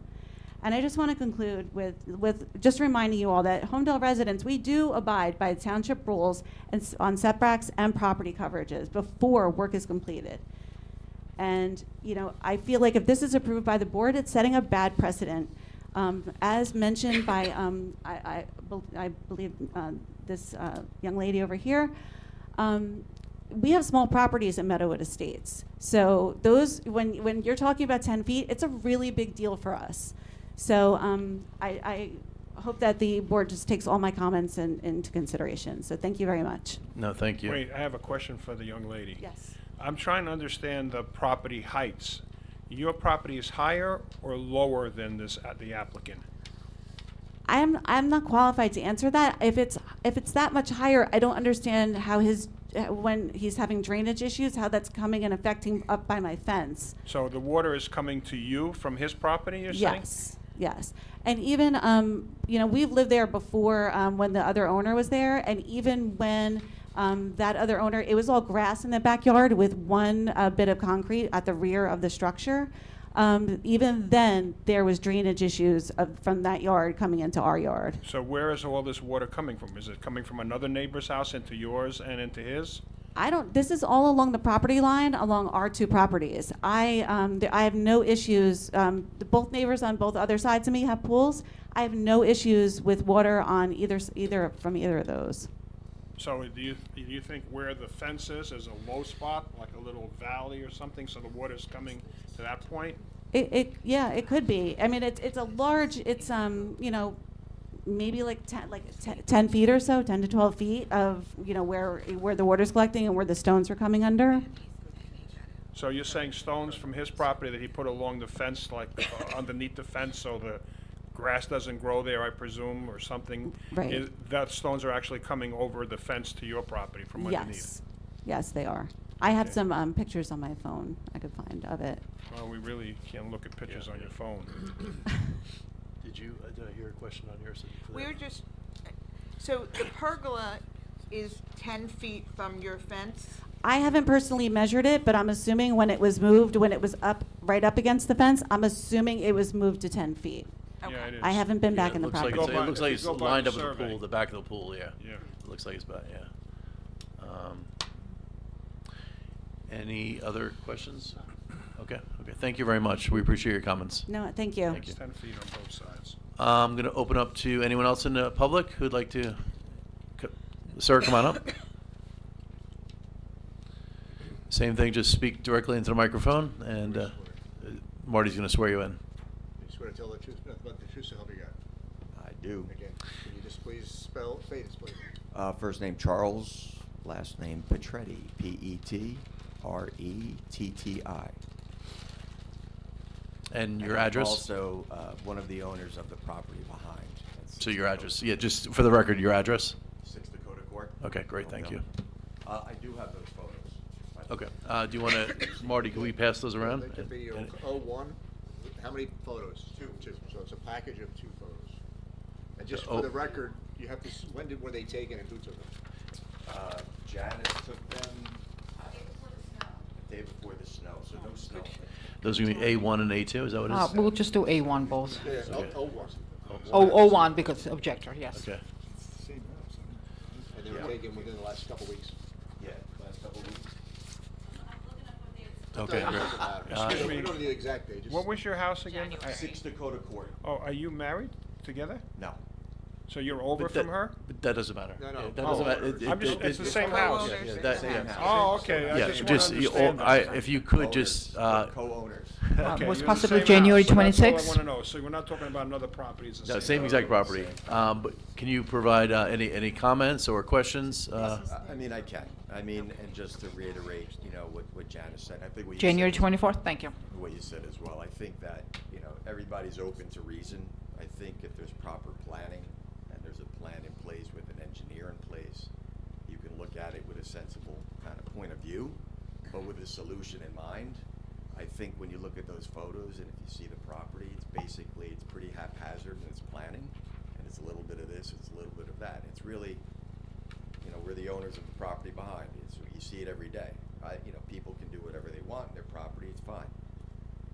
It's being nice to your neighbors is, one of the sacred rules you would hope to follow. And the fact of, doing one scope of work one day, thinking someone takes care of it, another scope of work another day, thinking someone else takes care of it. I don't buy any of it. Everybody knows what they're doing. There's rules in place, there's ordinances in place. This is clearly in violation of that.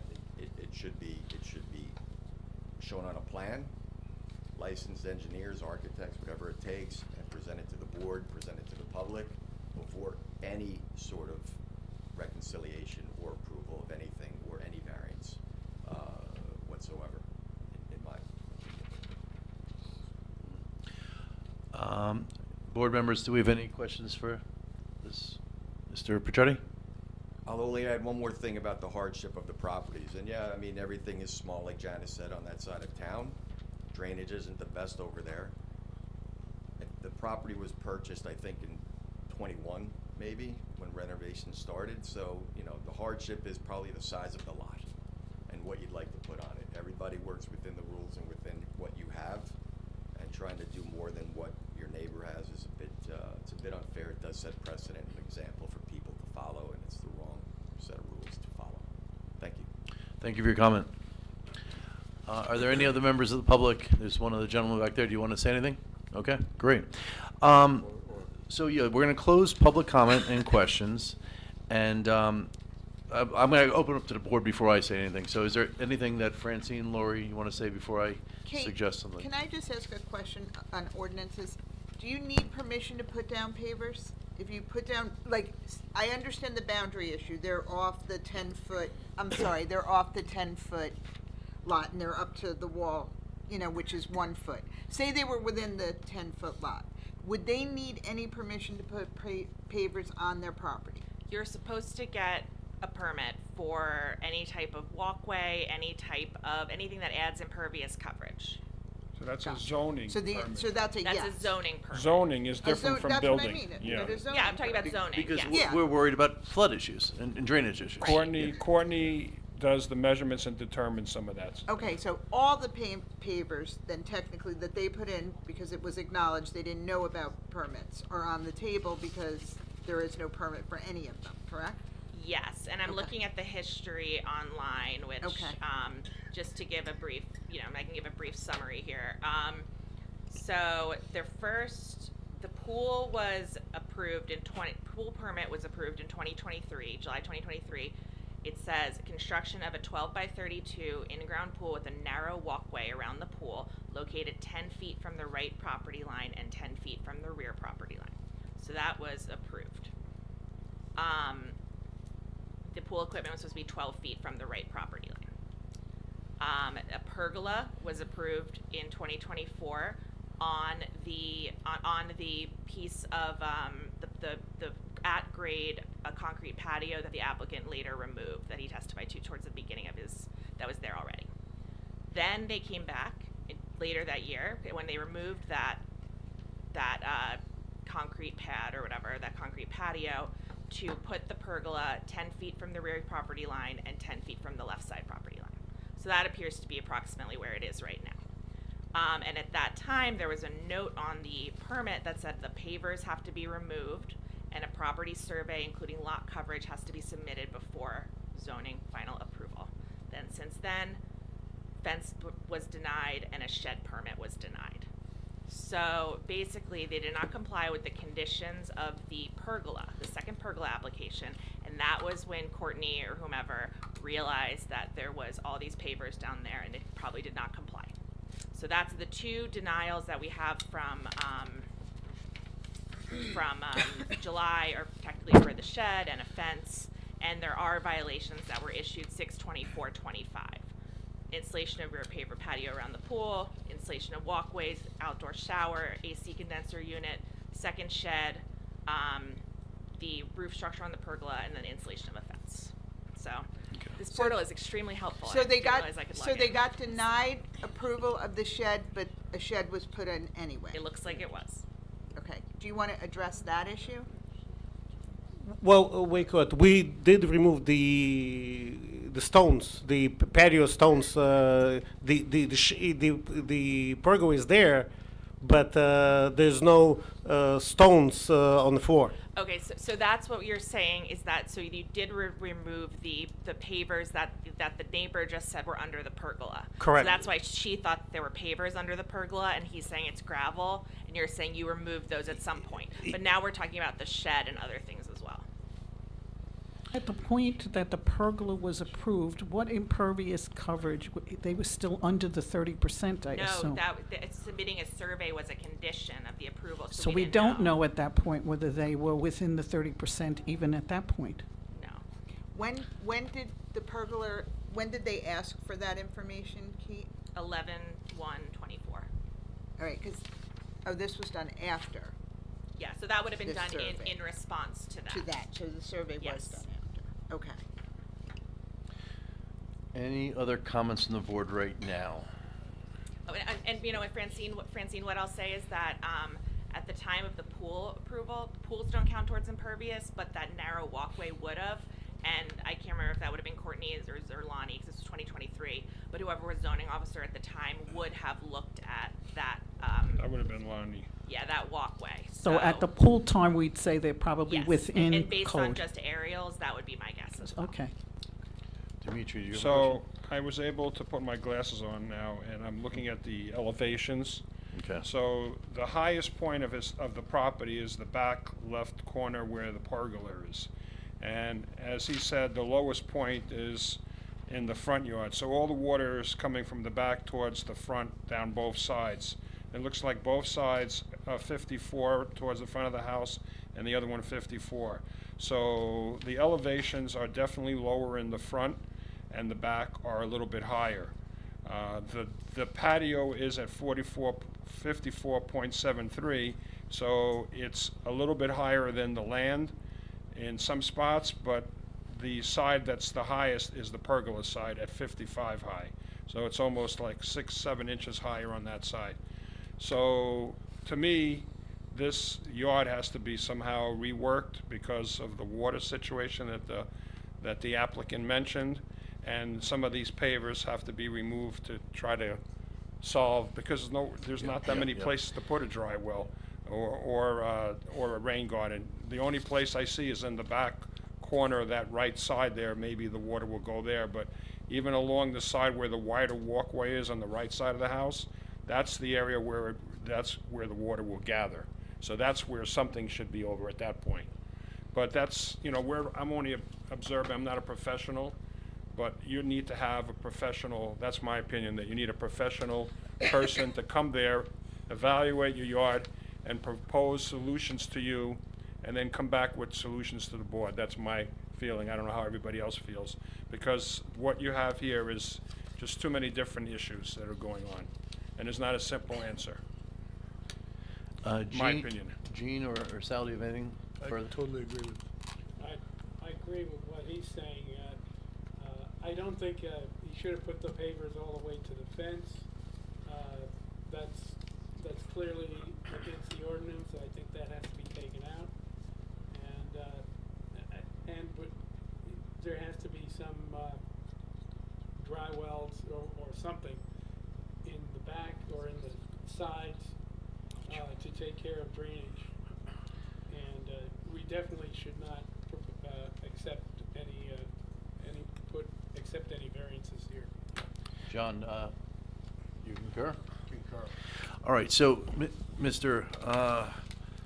Ruskoval. Just call me Alex. Alex, what I would suggest here is that we don't vote tonight. I would suggest that you ask for an adjournment and carry this forward to a future meeting.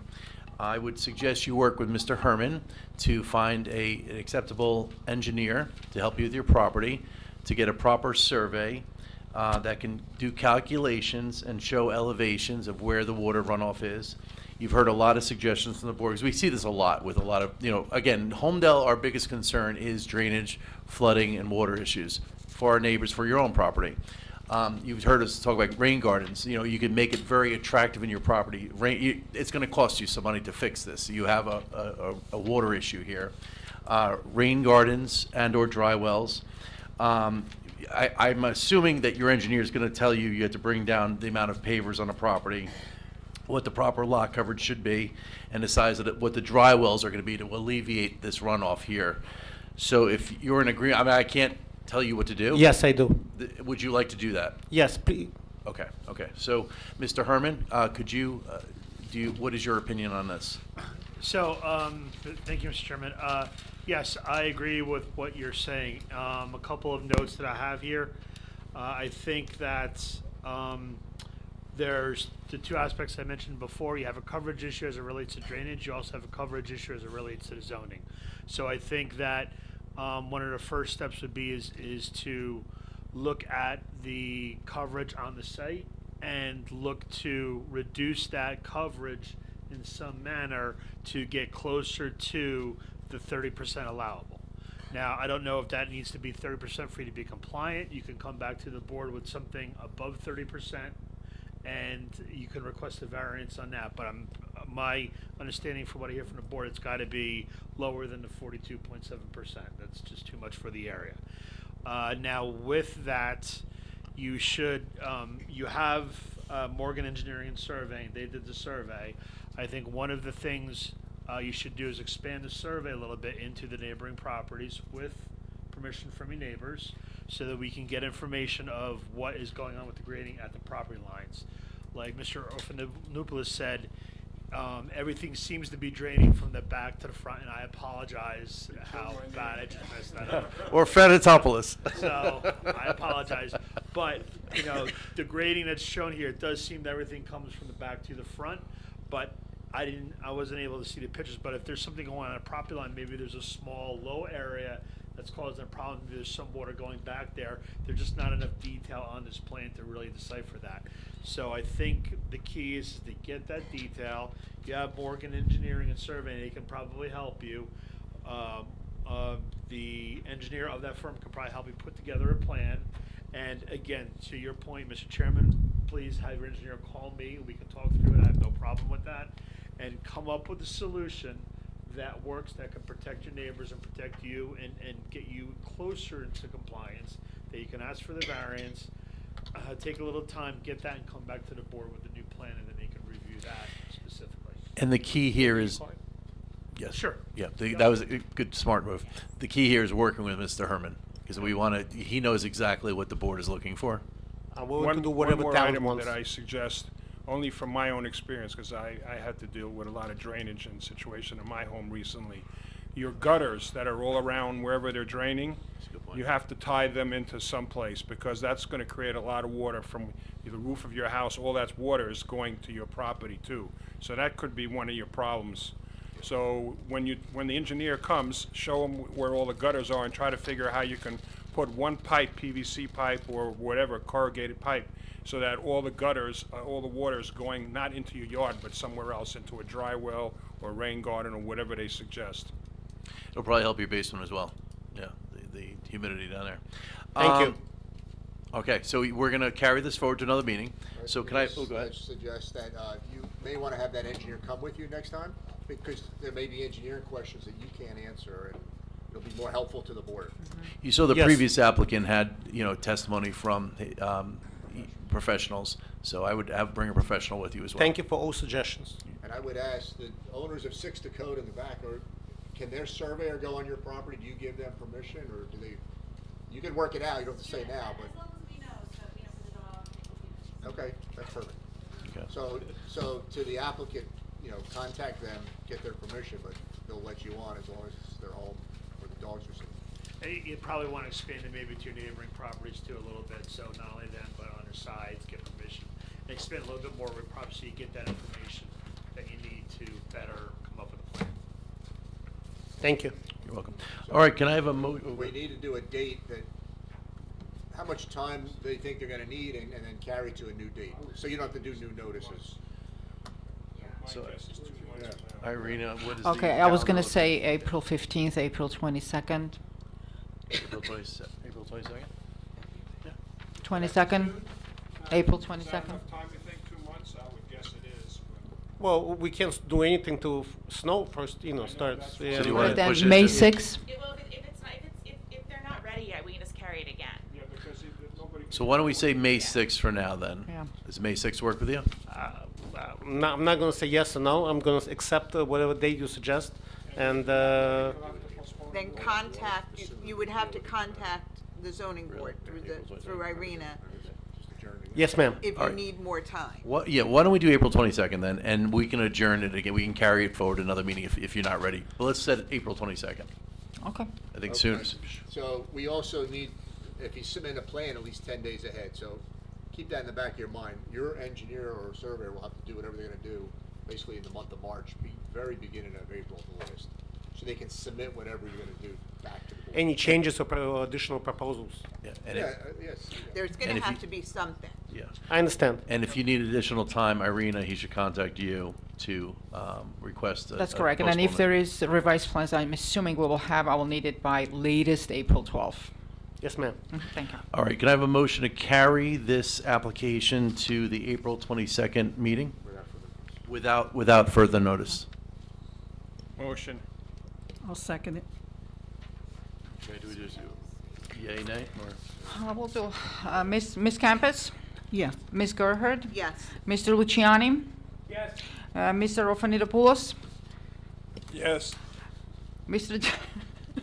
Mr. Giampolo? Yes. Mr. Sorry, Mr.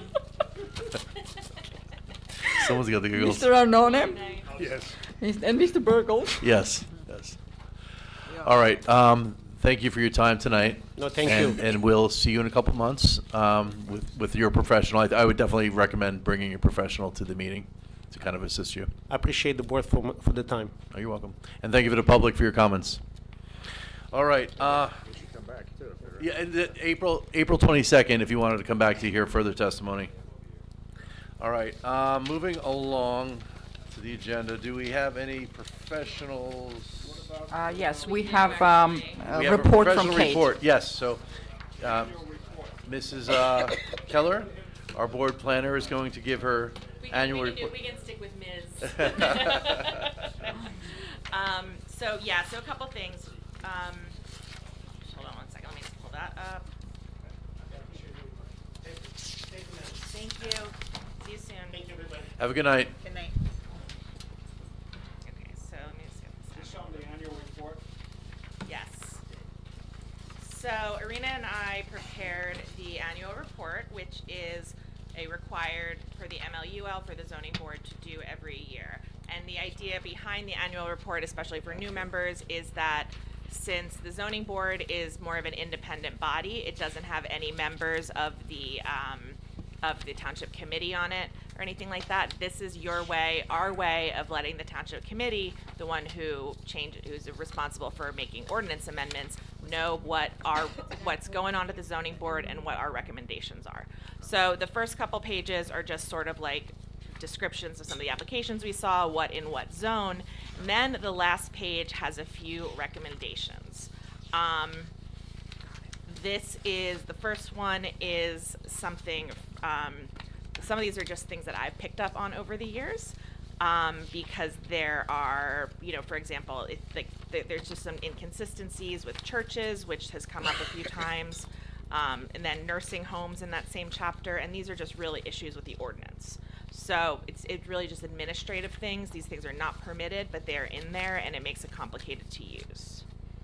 And then the third bullet I have under there is actually regarding this area, the Meadowwood Estates, where, as you've heard over the last few applications, there's kind of a weird thing here where essentially when this project was constructed in the 80s, when it was built, the township ordinance did not consider driveways to be impervious coverage. If you want to talk about how far we've come in the last 40 years in terms of stormwater management, driveways were not part of lot coverage then.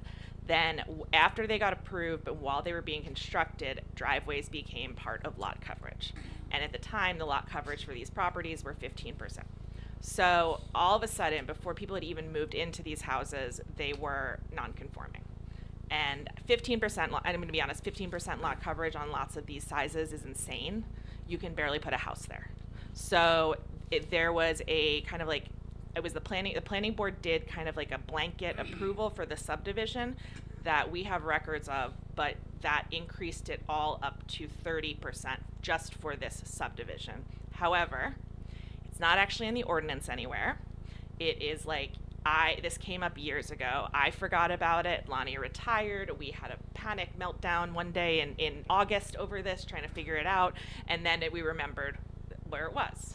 And we have the resolution, we have all that. So my recommendation is to just put something in the ordinance, whether it's just like by blocks, by block and lot, something like that. And I'll leave that up to someone else to decide if they want to do that. So I remember we did something similar in the past with Old Manor. I don't know that one. Yeah, so is it maybe before your time? Maybe. I don't know, yeah. So can you look up and see what we did for Old Manor? Because the lot size. The lot sizes are similar to Meadowwood's Old Manor. Right. Well, so the thing is here is that it's already Should be done. the same. It's already done. It legally they're allowed to have 30%, but no homeowner and no any new staff or anything, even no anyone looking at the ordinance would have no way of knowing that. So, people bought houses there, they got denial just because things got lost over time, because this was an approval from the 80s. So the idea is just to put it in the ordinance. It's not to actually change it. I'm agreeing with what you're saying. Oh, but okay. I'm just saying that Old Manor, we used to have every time we'd have an Old Manor home coming back to the zoning board, and we changed some things in there, and since then, I don't even think we had any in the last year or two, an Old Manor application, whether it was a generator or a pool or whatever. I'm just saying something is different between Old Manor and Meadowwoods, and I think they should be the same. So it requires a little bit more investigation to find that out, because now we seem to be getting Meadowwoods all the time, when we never did before. We've gotten a few over the years, because they also FAR. Yeah, okay, I understood. I don't remember any Old Manor. Can you remember Old Manor? I don't even know which one Old Manor is. That's the one up north near Bethany. Yeah, no, I know that, actually, they put on a front porch about 2 years ago. Front porch, yeah. But that's what I'm saying. That It's might have been a very rare. setback. Okay, got it. I do, okay.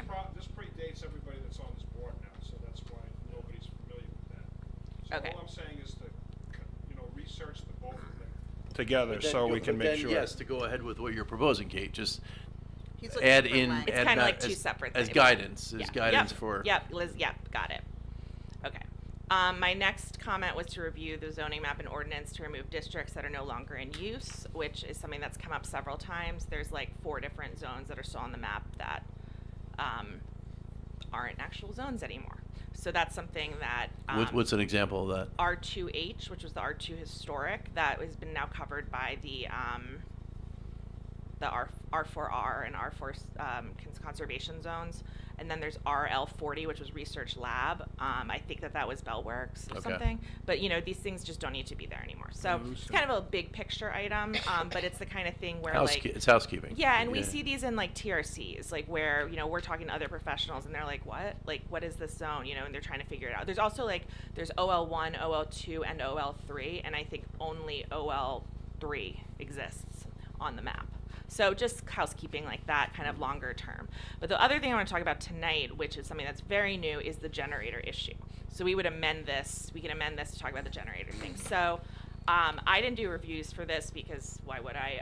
But those generator applications that have come up recently, and I have to admit, because I didn't do reviews for it, I was like a little confused what the issue was, because I said, well, of course, generators and have to be a certain amount of feet from the house, from windows. But then I looked at the ordinance and I realized the issue is that it can't, it by building code, it has to be, if it's enclosed, it has to be 18 inches from a wall, 5 feet from any window. But per the ordinance, a generator and or other things like air conditioning condensers are not allowed to be more than 6 feet from a house. So that I don't really understand, and I tried to look into when it was adopted, and the only thing I can think of is that because the ordinance section is technically called generators and similar residential appliances. So it's air conditioning units, heat pumps, etc. The idea was that the requirement is that the edge of the appliance nearest to the dwelling unit it's serving is within 6 feet of the dwelling unit. And I assume this is so people weren't just having random appurtenances all over their backyard. Something noisy that could disturb a neighbor, even though a lot of these generators are not noisy anymore. But the thing is this is Homedale. This is the smallest properties we're talking about are the ones we're here for tonight. I don't think that it's really an issue, to be quite honest, and especially if it counteracts with safety things. And so I looked at a bunch of other ordinances in Monmouth County. There's nothing like this. That's what I mean. I looked at Freehold Township, Marlboro, Coltec did have one, Wall, Middletown. It's just like, just as a quick example, it's like, what are they? So I wonder why we have that ordinance. I think it's probably because of the fact that it was just someone, you don't want to look at your AC. I mean, your AC cooler, it has to be closer to the house, but just something like that, you don't want to look at it, so you put it closer to your neighbors, then it's whirring all day in their face or something like that. But, that I think that, you have to look at the actual, whether that's going to actually have a real detriment to people. And the other thing that we can do, which I would suggest recommending, is that most of these other ordinances, it has to comply with either the accessory setback for the zone or half of the accessory setback for the zone. And they also often require evergreen screening. Some require fencing, which I honestly think is a little much. I don't think you need to have a whole fence or stone wall around your air conditioning condensers.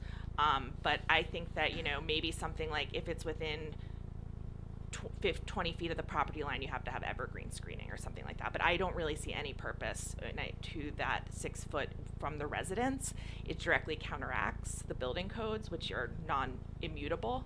So I would recommend that be changed, especially because it's been, I don't want to say but it's been wasting the board's time recently. So, and I think and wasting the applicants' time. Okay, but right now it's generators and other appliances, so you need to make generators separate than other appliances. I don't really think we need to, because don't your air conditioning condensers have to be close to the house, stuff like that? They have to, so you don't wire. How you Yeah, I just don't really see, and things like pool. There's no regulation on pool equipment. So to me, it's not really logical. Because the pool equipment, I think, is one of the things that we always see. Like that's you just have to meet the regular setback, and I don't see any reason why that should be treated differently than AC condensers or generators. Can we add screening of vegetation screening to that ordinance? After that requirement, or eliminate it altogether if you think it's not even necessary that they even have that in there. This 6 foot. 'Cause to me, I think we don't want the 6 feet, because the 6 feet, to me, the screening would be something to mitigate one of these appliances being closer to the property line. And also, we're talking about it has to be the same distance from the property line as any other accessory use. Right. So that's what I'm saying. You got to combine them so the wording is the same for accessory use building as it is for pool equipment or air conditioners. Yeah, we'll figure. We don't have to figure out. One good thing about this report is that we don't have to figure out the exact language right now, because that's really. So you're gonna send the report to us to review it? So right now, we're looking at this, right? This is what I see right here. So you're gonna put together a report, and we're gonna. No, I mean, this is the report. Okay. So they're just going to add another bullet. I honestly, I figured we could just agree to it tonight. Okay. The bullet would just say the idea would be because we're not trying to write an ordinance here. We're trying to just say the zoning board has seen several applicants that have to come to the board because of this conflict between the ordinance location for generators and building construction requirements. We recommend that this zoning be changed to eliminate this 6 foot requirement from the building, while also proposing potential screening mechanisms that will protect neighbors. Okay, why don't you come up with some wordage for that? I think I just did. Well, I think everyone just wants to review it one last time before we send it to town council. Because that's what you're going to send it direct. You're going to send it directly from your. Rena does. How about I draft something and I will send it to Kate and board? No, I just figured. I'm happy to do it. Okay, sure. I think everyone has a week to look at it and will make any comments. I mean, you'll probably look at it, John. You put some legal language, Lori. We'll let the attorneys loose on it. But just what I'm saying is that all this is just a recommendation. They don't have to do it, and we're not writing the ordinance. So that's, this has it's non-binding. That's why, I was just trying to make it easier for everybody. So we're not assigning language to it? Like everybody Not was at very all. specific, we Not don't have to at worry all. about that. We're Okay, just great. we're just telling them what this board has seen and what we think could be a potential solution for it. But I'm happy to just write that sentence and recirculate it. I was just trying to save you guys another And having who to do this again. changes this, if we agree, if they It- agree? The the town town- council? the That's council- why I'm asking yes, who. the, Okay. How they- often in the past have they made changes based on our recommendation? A lot. Okay, A lot. okay, okay. We make recommendations. Okay, Yes. good, good, good. Yep. Okay. Sometimes we'll do a few at a, like, I don't write the ordinances for the council anymore, but, for the committee, but like, sometimes we would do a few at a time, just like cleanup stuff.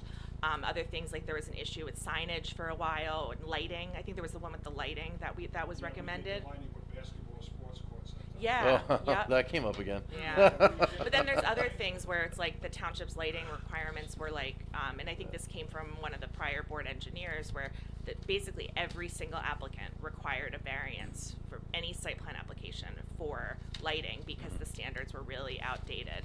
And I think they like banned, I can't remember if it was Homedale, but they required specific types of lighting that did not include LED lighting. So sometimes it's just modernizing. Yeah, yeah.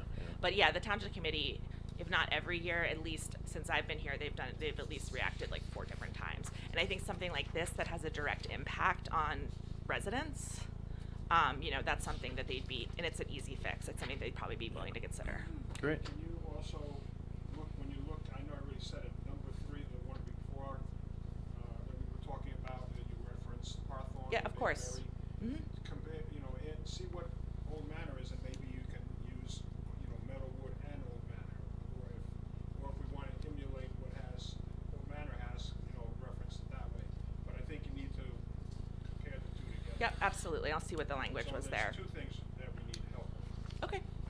Thank you. Are those the only 2 developments that would have that kind of a problem Yeah, with? the small lot development. Those are the only 2. Yeah, 'cause most of Homedale is 1 acre, and then there's another part that's coming up that's 2.5 Yeah. acres. Unless you want to go by the zone and lot sizes. Well, so Dimitri, the thing is that this change was already made.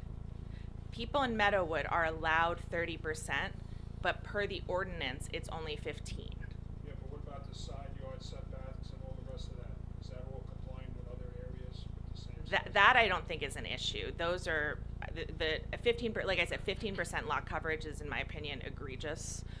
There's no way to comply with that. And the thing is that the reason this was a special case is because the developer had already gotten approval, and then the ordinance was changed. So it's sort of like they got a variance. Every property got a variance a really long time ago to have up to 30%. But the problem is that you don't know that by looking at the ordinance. You have to dig. And so, it would be I'm going to look into Old Farms because I don't know exactly what the case was there, if it was similar. But I will say to recommend increasing the impervious coverage over that 30%, that's not what I'm suggesting. Because that's the kind of thing where, I don't really see a And need for that. 30% is the rule for all of Homedale, is the code for all? No, it's the 30%. Every zone is different. Okay.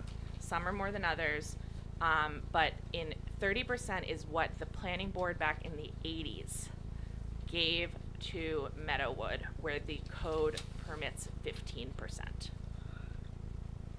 So just at my own knowledge here, so a 1 acre lot, what would that impervious coverage code be?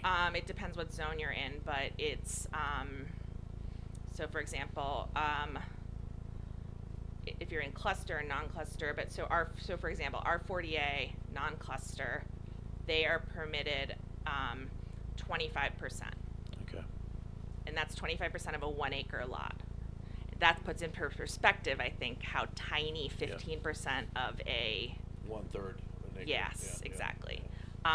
If you're in the R40B non-cluster, 2.5 acres, that permits 15%. Okay. So maybe actually, well, I'll think about this. Maybe the answer is to just change the whole zone. What is it, RTH or whatever it's called, that Meadowwood is in. Okay. But the thing is that, a lot of these, not to get too historical here, but a lot of these zones that like RTH cluster, RSC, are this, are that, they were kind of created like ad hoc back in like the 70s and 80s, and so there's only like one of them. So that's why this doesn't come up other places. I believe that Meadowood is the only RTH cluster development in Homedale Township, and that's why that 15% like doesn't arise in other places. So I mean, look, if we're gonna be brutal, this entire ordinance needs a major overhaul, but that's like a 2-year, $100,000 project. So we're not proposing that. Birdie Woods may be RTH too. We gave it a variance to do the 8 homes instead of the 13 towns. Right, but that's also RTH regular, not RTH cluster. So yes. Yeah. But we have a lot of things for Meadowood, so we're trying to make it easier for the homeowners, not spending thousands of dollars to come here for some dumb things. Okay, well, we can, then what we would do is make a recommendation to look at setback, or look at regulations for the RTH cluster zone. I'm not making those recommendations now, you have to do, like, I would, yeah. I don't know what your bullet's gonna say on the generators, but the second one really was within 6 feet.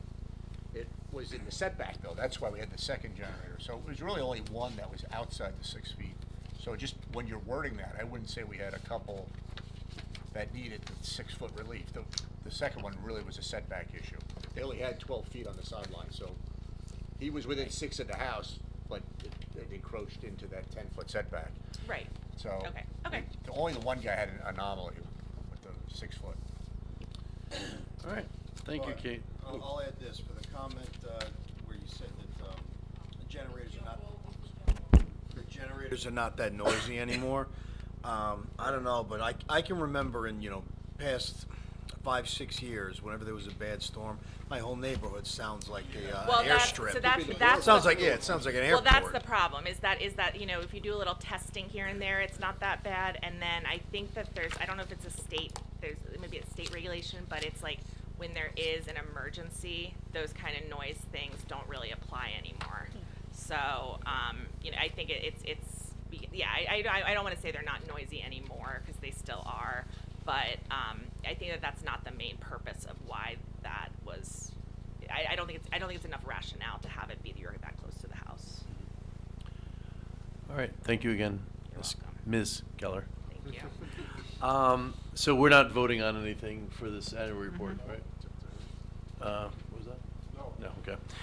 So the one question I had, and I don't know if this is on the record, Marty, I was just curious, the application, Mr. Jennings, is there something still being debated on that resolution? No. No, Okay, that's closed. Okay, all right. In that case, is there any more questions or comments from the board? Motion Can I to have adjourn? a motion to adjourn? I'll motion to adjourn. Second? Second. All in favor? Aye. Thank you.